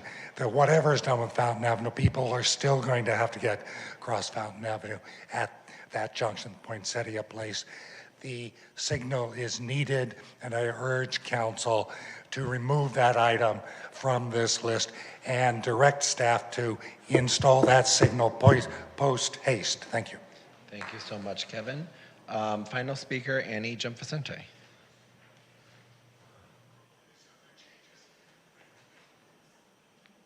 Annie, Make go. sure he also gets signed up. Okay, I went through this shit last night, but honestly, this is just so tiring. I second Kevin. You know, I live right over there. Yeah, no, the people can't get across. They wait. Chelsea, you and I know, people wait in the crosswalk for fucking hours upon end. It's disgusting to watch people wait that long. I like Meister with what she said about the pandemic preparedness. Jerry over here, we had to wait over 5 to 10 minutes to get him a mask because he was coughing and we wanted to make sure that everyone else is okay. And yet it took 5 to 10 minutes to find him a mask. Why are there no masks here? John Heilman is the only one wearing a mask. He's the only one that cares, apparently. 2CC, 6B, Erickson, this was yours actually. Implement bike repair stations. Why haven't you done that? Like, don't you guys care about bicyclists? Like, we have this pilot program for people to receive bicycles, which you gave out about 50. And now what about us that have to repair our bicycles? I get hit by cars all the time by drivers in your city. Can I get a little assistance repairing my bike now that it's fucking destroyed?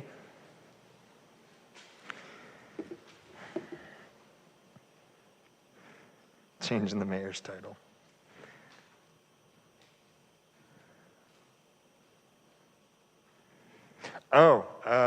This one, Shine and Erickson agenda item 5B, increase inclusivity through the pronouns and display the progress flag. That would be great. I don't know why that hasn't gone through, I guess. It still remains active. And also, when you made trans bathrooms, not gender non-conforming bathrooms, yet for new businesses, you stated during the meeting that government facilities will also change. I've yet to see a government facility have gender-neutral bathrooms in West Hollywood. Thank you so much. And our last speaker will be Victor Olmanchenko.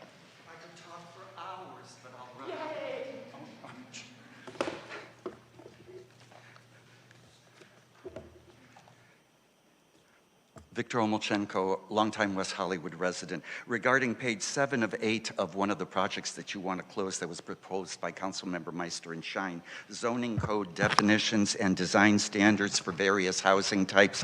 One of the directions to staff was to lobby the state to amend the definition of a dwelling unit under the Regional Housing Needs Assessment to account for different housing types, including co-living units and congregate care facilities. As you may remember, there was an appeal filed about the congregate care care facilities that were proposed on Palm Avenue. That project may or may not start at some point, but there's a question about what do they mean, and then what do these co-living units mean? I guess there's a legally challenged project right now at the corner of Fairfax and Fountain that was going to be a co-living project across the street from St. Ambrose Church. So before you close this item, the community would like to know what's happened with these definitions for congregate living facilities and co-living units, as well as what's the definition of a micro units. Going forward to new action items, the ones that will remain active, it would be good if maybe some idea of completion dates were given, especially for those items that Shine and Meister proposed on protecting the integrity of residentially zoned parcels. When residentially zoned parcels are removed, like the ones on Palm Avenue, we're going to be losing 7 rent stabilized for the congregate living facilities. Will this new commercial congregate living facility give us back 7 rent stabilized? That would be good to see when this will be addressed, as well as the one about affordable commercial spaces in new city-owned commercial and mixed-use developments. I know the city has bought up a lot of properties. When are we going to get rules for that? And the final thing I would really like to see is more information about what our public benefits policy is regarding all these big projects that get developed, and what are the public benefits? We need more clarification on the public benefits policy. Thank you so much, Victor. Councilmember Shine. Thank you, Mayor. Regarding item 5B, which is page 5 of 8, which Councilmember Meister and I brought forward on 12/21/2020, business assistance and recovery measures. Part of that was the creation of a business recovery task force, whose purpose is to develop an economic blueprint for West Hollywood, including bringing various stakeholders to the table to provide recommendations to the City Council on issues relating to small business success, recovery given the impacts of COVID-19, business diversification, and policy recommendations to support the business community. It is my understanding that this is still to be developed, and I just want to have the city manager and let me know on the record that that is the case and intention moving forward. Yes, it is, and as part of the economic impact study, we are working with the consultant to come up with the plan for that, and we'll be bringing an item back. But we are moving forward with the business task force. Thank you very much. That's all from me. Thank you so much. Councilmember Heilman. Yeah, I do want to say that this is a bit of an odd item, but I appreciate what staff is trying to do and winnow out those things that are already completed or are being completed as part of a bigger process, such as the update of the housing element or the like. I think Aaron is actually correct. That item on signage was supposed to be looking at signage on Santa Monica in particular, and are there things that we can do to allow signage perhaps to continue in a different way so that we're not stuck with buildings that are just there solely for the signage. And I don't know how to move forward with that item, or whether we want to create a ad hoc subcommittee of the council to work with staff to try to move that forward. But I think we're missing out on a lot of opportunities for housing because people are locked into an old sign that's generating revenue, but the building is in disrepair. Thank you so much, Councilmember Heilman. Vice Mayor Byers. Thank you. Yeah, similarly, I support pursuing what Councilmember Heilman just raised. I'm grateful to Councilmember Meister for bringing up the item regarding the Sunset Strip. That was a piece of concern I have, and appreciate the suggestions you gave. The item that I flagged was, it's on page 3. It's the top item 2Q. Is brought forward by then Councilmember Horvath, related to community safety protocols and support for Jewish people, community centers, and places of worship.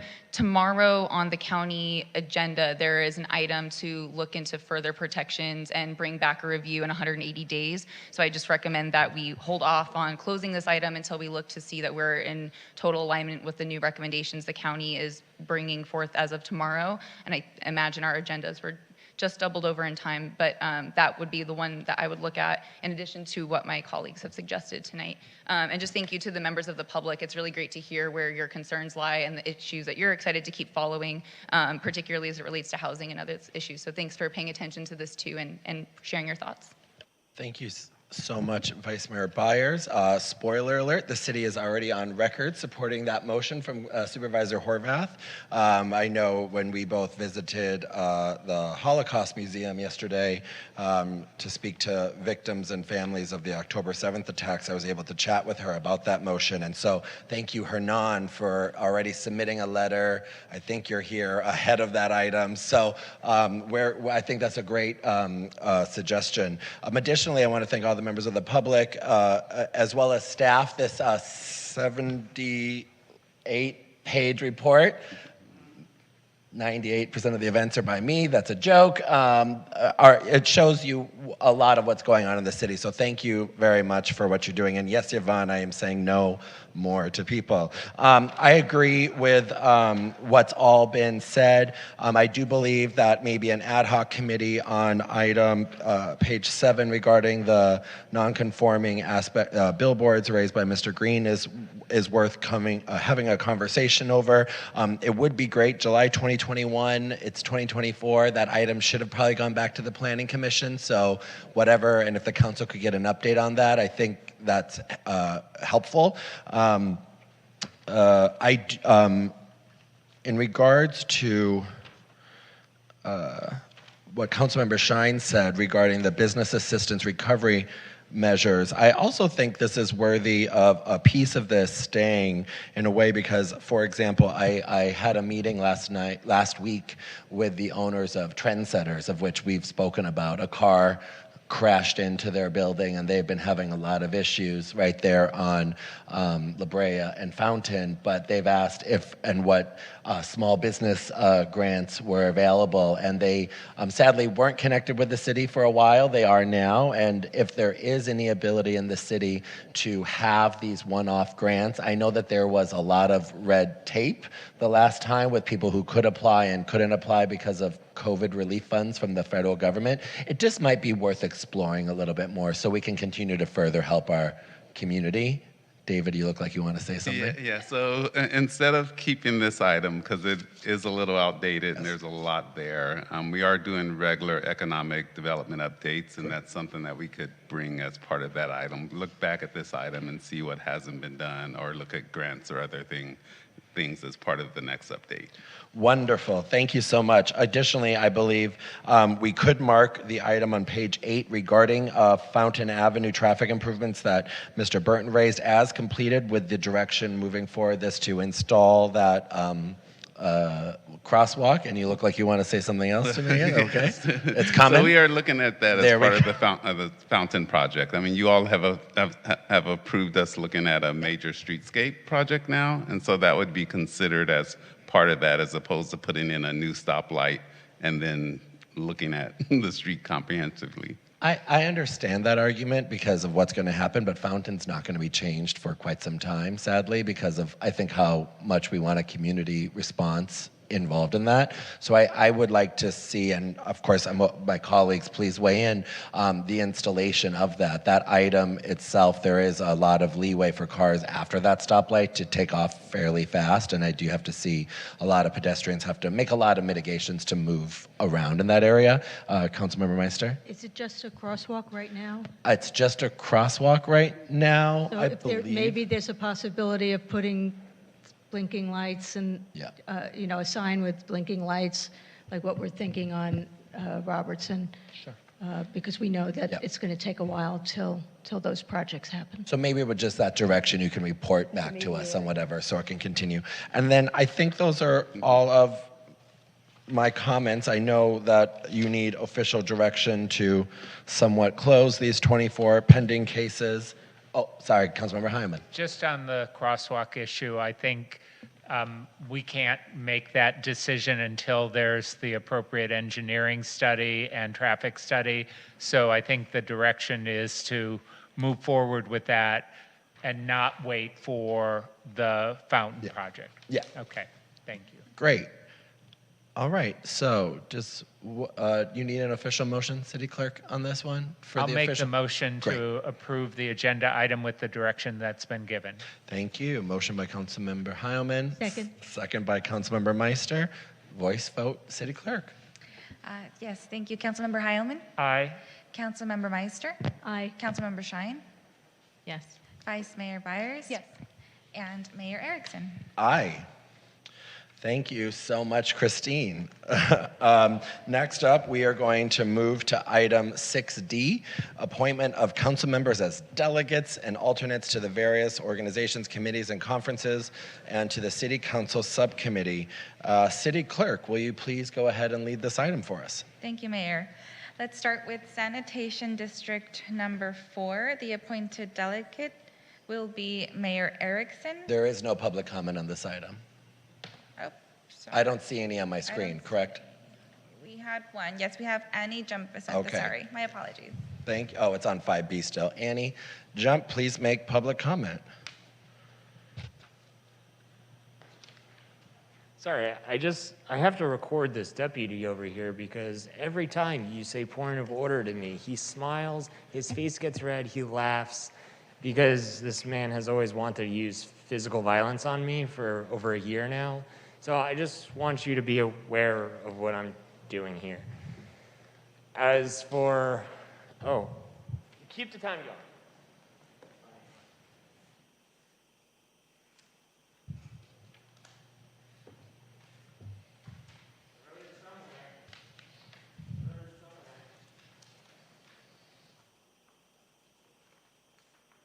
Okay, it's something about consolidating council members to also be on subcommittees and committees by themselves.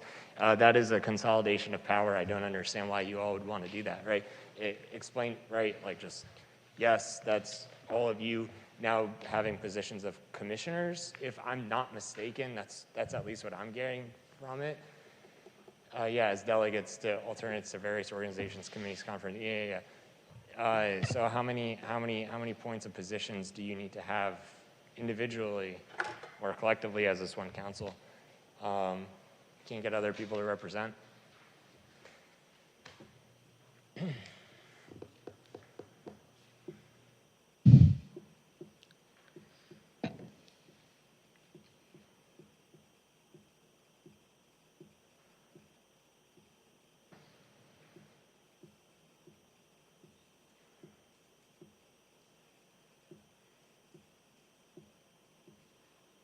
Mayor, the public speaker seems to have No, stopped speaking. I can so talk think anytime we I can want. move Please don't forward. interrupt my time. I am allowed to use my think time we as I can- feel free. Do not waste my time.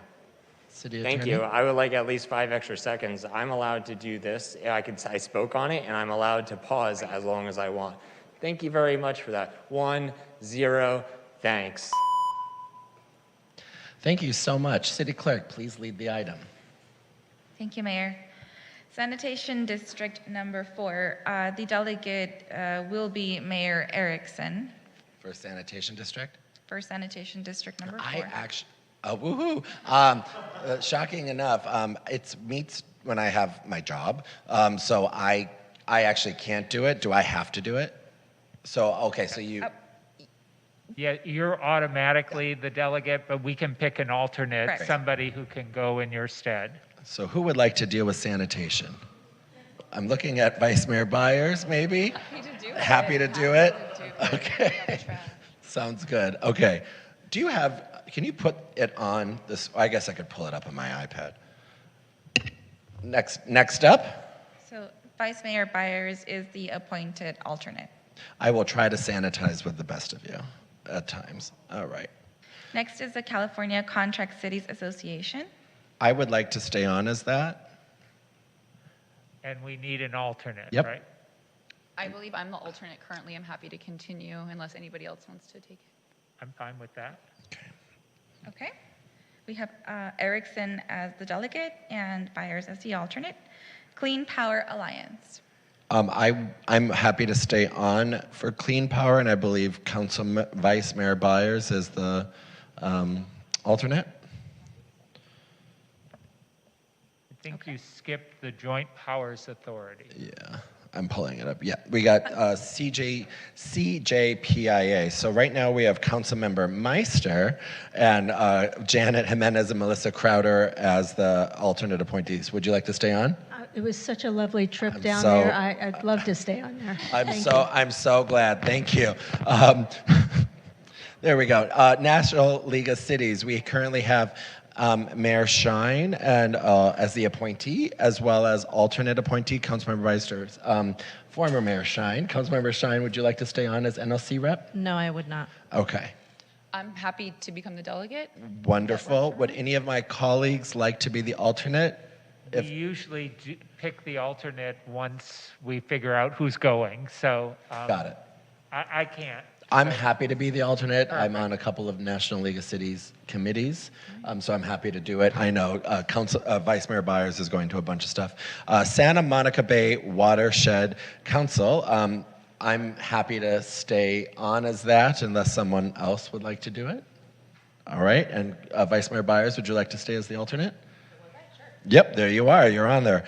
SCAG, I have a feeling I know who would like to stay on. Councilmember Meister? I'm happy to stay on. Thank you so much. And Vice Mayor Byers, would you like to stay as the alternate? As long as you have a road trip in the car, wonderful. West Side Cities COG, Councilmember Shine, would you like to stay on? I would like to stay on, thank you. And then Councilmember Heilman, would you like to stay as the alternate? Yes. Wonderful. And then we'll go through quickly our subcommittees. The Homelessness Subcommittee currently consists of Vice Mayor Byers and Councilmember Heilman. Would you like to remain that? I'm fine with that. Wonderful. The West Hollywood Pride Committee, before many times there was the mayor and the vice mayor. We changed it to that, so I'm happy. It will be myself and Vice Mayor Byers. The AIDS Monument Project Subcommittee is myself and Councilmember Heilman. I'm happy to stay on if my colleagues. Great. The Plummer Park Project Subcommittee, that's Councilmember Meister and myself, happy to stay there. The Laurel House Project Subcommittee, Councilmember Shine and Meister, would you like to stay on? Lovely. The Sunset Gateway Signage Wayfinding Project Subcommittee, Vice Mayor Byers and Councilmember Heilman, would you like to stay on as that? Yeah. Great party. And the city, well, we no longer need the City Playhouse Steering Committee, right? That's completed, isn't it? It's set to dissolve this year in December, so we should appoint. Okay, sounds good. So Councilmember Shine and Vice Mayor Byers? Lovely. Did we do them all, City Clerk? No. No. We are missing the Los Angeles County City Selection Committee. Oh, We thank you have very much. Mayor Erickson as the appointed delegate. I'm willing to serve as the alternate. Thank you. Okie dokie. And then Metro, I believe, is the last one. I've been the liaison, and then I think they recently asked that we have an alternate as well. Would you like to be the alternate, Vice Mayor Byers? Sure. Okay, sounds good. All right, now, Madam City Clerk, did I get them all? Yes, you did, Mayor. Thank you. Okay, sounds good. It was a team effort. Right. Congratulations, and hopefully we all have a lot of meetings to attend in the future. You don't need an official motion on that. You're good? Wonderful. By consensus. Thank you. Sounds good. Thank you. We have no excluded consent. We're going to move on to our last public comment. This time has been set aside for the public to address the council on any item of interest within the subject matter jurisdiction of the council that could not be heard under item 1 at the beginning of the meeting. Our first commenter is Annie Jump-Vicente. So I got down from the podium and he put his hand on his gun. Just saying.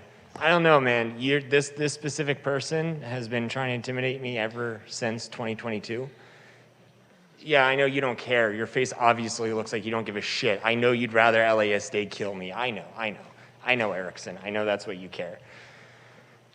Look, your inauguration was about how you got bullied as a kid. I come up here as a trans woman and who tells you how it is to your face and you fucking hate it. I get it. You think I'm bullying you. You're the position in power. You're the person in power. I'm not. I'm just one lonely fucking resident here trying to tell you I'm trying to survive. I'm trying to survive people like him having his hand on his gun, while I'm trying to tell you, someone desperate without nothing, with no power, what I need protections from him, from LASD. They target us. Block by block targets us on the streets, whether we're housed or unhoused, neighbors or not. They do it all the time. Can we just get some type of protections for trans people so we're not targeted? You know I don't like to be here, right? I hate being here. Every Monday, every Tuesday, whenever this fucking meeting happens, my heart fills with dread and my head gets really hot. I don't want to be here talking to any of you in this capacity. I would rather have nicer conversations. But as I've stated in the past, this is not a conversation. This is me just talking at you. I'm facing evictions right now from discrimination from my landlord, retaliation, all this shit, because I'm trans, because my leasing agent has called me a thing. We need protections for trans refugees. I don't even get to speak about that. There's so many other things. Thank you so much, Annie Jump Vicente. Victor Olmanchenko to be followed by our final speaker, Nicholas Roybal.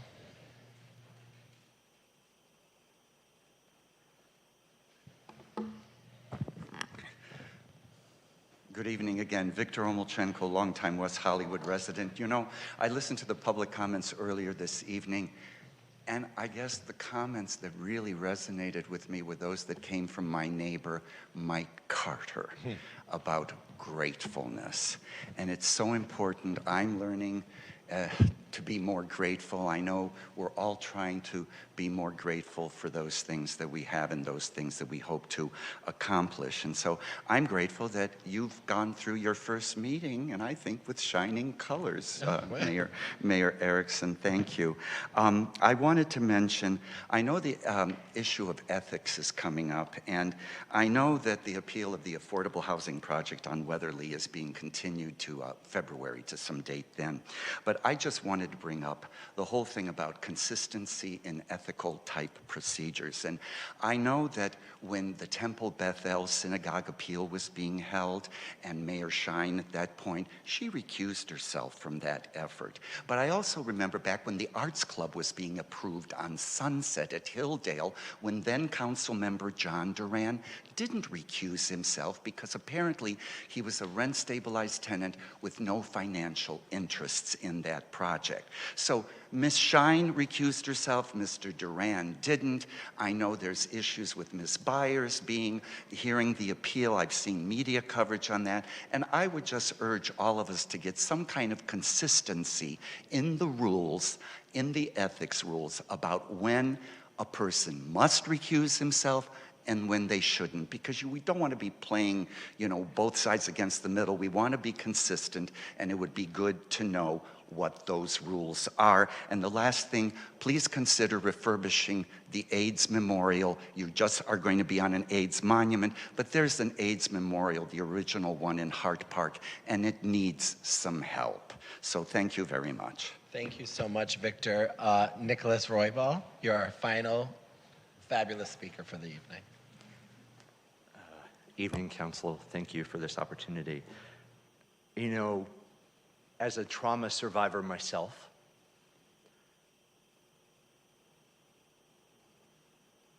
an area in my life, and I'm just going to speak from my heart, that I have had to learn and heal, and I think this is beneficial for community, so this is why I'm going to say this, is that I do have power.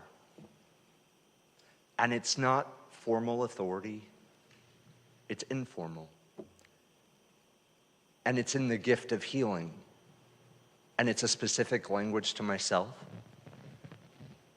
And once I began that journey, as I'm currently on, I then began to be useful and of service in ways I never imagined, never could dream of. And I was able to present myself in community in a way that I could feel proud of, that I could look in the mirror and say, hey, Nick, I see you. And I'm not that person who experienced violence or who lived the life they did. So power is possible, but it's a different type of power. It's a power of love and a power of redemption. And this city each of you up here, staff members, everyone I've met, I can genuinely say has guided me in their own way. And I'm grateful for that. So I wanted to say that.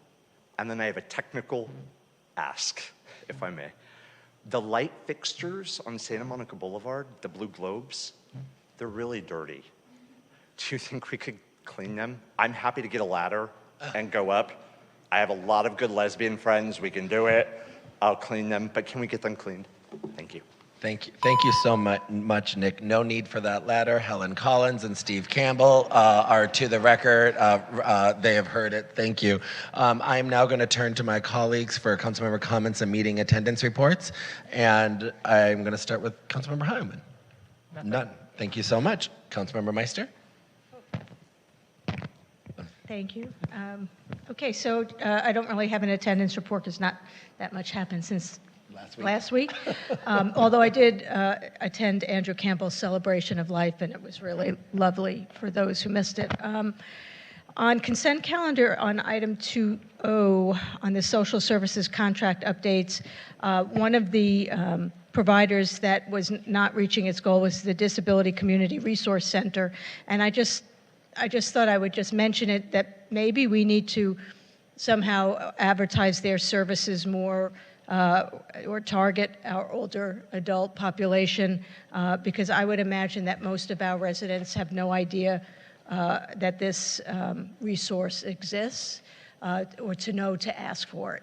And we do know that we have a large older adult population in the city, so I think that we could help them reach their goal by somehow advertising more. In terms of announcements, on Thursday, January 25th at 6 p.m., the Sunset Arts and Advertising Subcommittee will convene at the Library Community Meeting Room for a special meeting to review a proposed billboard application for 9039 Sunset Boulevard. The city of West Hollywood is hosting a film screening of Shepherd, the story of a Jewish dog, in recognition of International Holocaust Remembrance Day. This free event will take place on Saturday, January 27th at 6 p.m. In City Council chambers, and will be followed by a conversation with the film's writer and director, Lynn Roth. On Sunday, January 28th at 5 p.m. in Plummer Park, for those older adults who want to experience the enchantment of winter at a magical evening soiree, bring your dancing shoes, glitz and glam, and get ready to swing the night away at the Winter Soiree Senior Dance. For information, contact the Recreation Department at City Hall. Then also on Sunday, January 28th, which is apparently a very popular day, at 5 p.m., we join us virtually for Beyond Roe, intersection of abortion access, economic justice, and religious liberty, and that is a virtual event, and you can find the information on the city's website on the calendar section, and then also on Tuesday.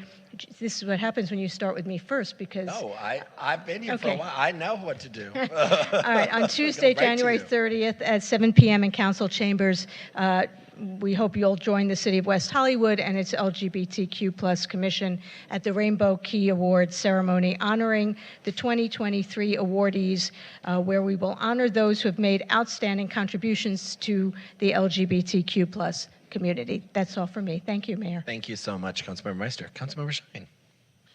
Thank you. I don't have any attendance reports, but I wanted to thank Shane Nash and his wife for coming in. I know that it is, as a survivor, I know how difficult it is to come before a body and speak out. And so I have, and also just the safety of everyone in our community is incredibly important to all of us, and I have a lot of empathy and understanding for all survivors and victims. I want to also say that the prevalence of nightlife, assaults by predators in our city has been a topic that we on council have taken very seriously since I've been on council. We've had multiple meetings and discussions, and it's been very important for us to do everything within our power to create safety for people that come to our nightlife bars and entertainment destinations. And there are many things that legally we cannot do. And there have been things that we could do, and I just want to highlight some of the things that we have done. We have provided drink spiking test strips to our nightlife restaurants and bars for people to be able to test their drinks. This is voluntary, and it's being handed out by the LGBT Center. We made it mandatory for all nightlife restaurant bars managers, owners, workers, and security staff to be trained with bystander training. This is something that is not, I don't know of other cities that have done this. And by last count, I believe over 2,000, closer to maybe 2,200 people in our nightlife establishments have been trained by the UCLA Rape Treatment Center with this training. We've also added deputies and I believe a sergeant to our nightlife team to increase safety in our nightlife areas. And we added additional kiosks and block-by-block security ambassadors throughout our commercial districts. In addition to that, Captain Mulder has released, deployed more foot patrols in our nightlife areas in the Rainbow District. These are the different things we've done, and we will continue to create more safety within the confines of what we can legally do to protect people that come into our city and want to have fun and enjoy our nightlife districts. I want to wish Jackie Steele, who is a former member of our LGBT Advisory Board, as well as my prior Public Safety Commissioner. She now serves on the LA County Sheriff's LGBT Advisory Board, as well as the District Attorney's LGBT Advisory Board. I want to wish her a wonderful happy birthday. She is an incredible member of and resident of our city. Happy birthday, Jackie, and that's all for me. Thank you so much, Councilmember Shine. Vice Mayor Byers? Thank you, Mayor. For attendance, I attended the California Contract Cities Legislative Tour and the California Cities Transportation, Communication, and Public Works Committee orientation and the first committee meeting of the year. As far as comments, just a few. It was already said, but today it is the 51st anniversary of Roe v. Wade. Just means a lot less these days. 27 million women, or 1 in 3 women of reproductive age, now live in a state where abortion is illegal. And we know that access is more precarious if you're a woman of color, a woman in poverty, or a trans woman. I don't take for granted living in a pro-choice city. I'm incredibly grateful to the folks who fought to make that happen. I really appreciate Karen Ayers coming tonight, bringing the Hollywood chapter of NOW's call to action for us to sign and support the ERA's passage, and really grateful to this council for signing on to that, making history again. It feels all the more important, and just sitting here in the wake of this anniversary, really looking forward to being in community this Sunday and thinking about how we continue to pave the road forward. Thanks to Councilmember Meister for sharing so many of the great events this weekend. I hope to see many of you out. Just a couple more shout outs. The LA Blade is hosting the Best of LGBTQ Los Angeles in our city at Heart WeHo. So hope folks can go out and participate to that. And we're also celebrating the first Winter Sounds concert series this Saturday night. So it's a really great weekend ahead. Thank you to the members of the public, to staff. I just want to give another shout out to Corey Plank, who has changed my life in many ways from the time I had opportunities to work with the city through my job at the United Way and Everyone in campaign, just organizing around homelessness. And if, you know, across the entire West Side, Corey Plank and the city of West Hollywood were the place that were the best to start, because I knew we could make the biggest difference here and go the furthest and be the best model. And Corey was the reason that was the case for me. So just, it's tremendous to be sitting here and seeing her go and have the responsibility of carrying that compassion forward, but we'll do our best to do that for Corey. And I just want to thank the council again and congratulate our mayor on his first official meeting. So thanks, everyone. Thank you so much, Vice Mayor Byers. A couple of meetings I attended. The League of California Cities Community Services Committee meeting. I now know who got the Transportation and Public Works spot. I'm looking at them to my left. The Celebrating Civil Rights Heroes event. Thank you, our Poet Laureate Jen Chang. Additionally, yesterday, and I believe my colleagues were also invited, I was able to attend at the Los Angeles Holocaust Museum, a convo put on by them, as well as Senator Allen and Stern, with the hostage families and victims of the 10/7 attack. And I just wanted to say we must bring all of them home right now. The families, as well as all the victims there, shared stories that I'll never forget, and I'm very thankful to the Holocaust Museum and our senator and Senator Allen for putting that on. It was a beautifully done event, very last minute too, and they were able to do it, and I believe Senator Stern has shared some videos about it, but we must bring everyone who still remains hostage home. Additionally, I want to congratulate Congressman Liu, but also Councilmember Meister. The city of West Hollywood banned glue traps last year, and this past week, Congressman Liu introduced the Glue Trap Prohibition Act, and so it's a place a national ban on the possession and use of glue traps to catch rodents. And so, and he specifically cited the city of West Hollywood and our approval of that. So wanted to thank everyone who worked on that very important item, continuing to set precedent. Additionally, on items of consent, I want to thank my colleagues for co-sponsoring item 2KK, which is the Retail Theft Select Committee. This is something that we did up at Contract Cities, where I'm the delegate and on the executive board, to have that select committee right here in this chamber with our public safety, yeah, I know, right? Public safety committee at the Assembly and the Senate. It's a joint group, so it's going to be pretty incredible to have that right here, to see all those people here. It's a big get, and I want to thank Assembly Member Rick Chavez-Zabur for helping spearhead that, as well as speaking at that event. And thank you, David, for getting that room reserved as quickly as possible. Additionally, the Freedom on Fire event. This is a screening that I attended when I was actually in Rome with the Pope, of which he is very engaged in, and I know our community is going to very much benefit from this film. It is very hard to watch, but it is very hard. It is hard not to feel the call to action afterwards. Additionally, I know Jackie's triggered by this, but out zones, out zones, out zones. I know I've heard from several of our businesses who would love to see their little parklets come back. We're going to talk about it, but the continuation of our out zones, and I know our city staff is working very hard to do this, not only up at, I believe, Dialogue, but out on our Rainbow District. It'd be great to see, and how we continue to move forward with that is important. In the alleyway by the Abbey, that access point to the park, it does need to come back to the public, and how we have that.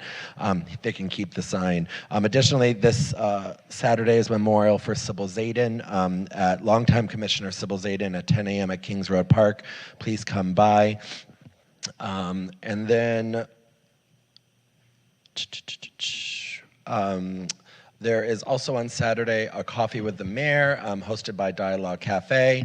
I want to give longtime resident Yola Dore a happy birthday shout out. Also shout out to my sisters who are still up in Wisconsin watching this.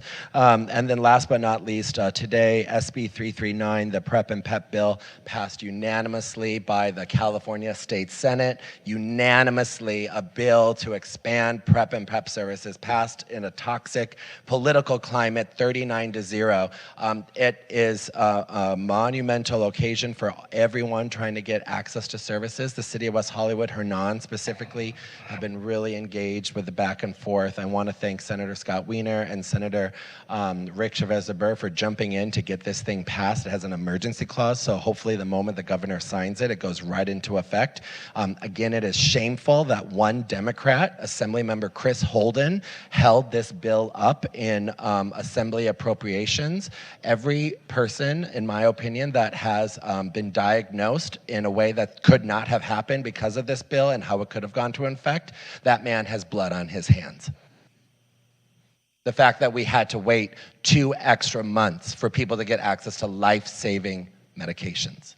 So I want to say the work that we do here matters. I want to thank my colleagues for a wonderful meeting, and we have 24 less council-initiated items to go forward to. And with that, we will adjourn until our next council meeting on February 5th, 2024 at 6 p.m. right here in the council chambers. Thank you so much, everyone.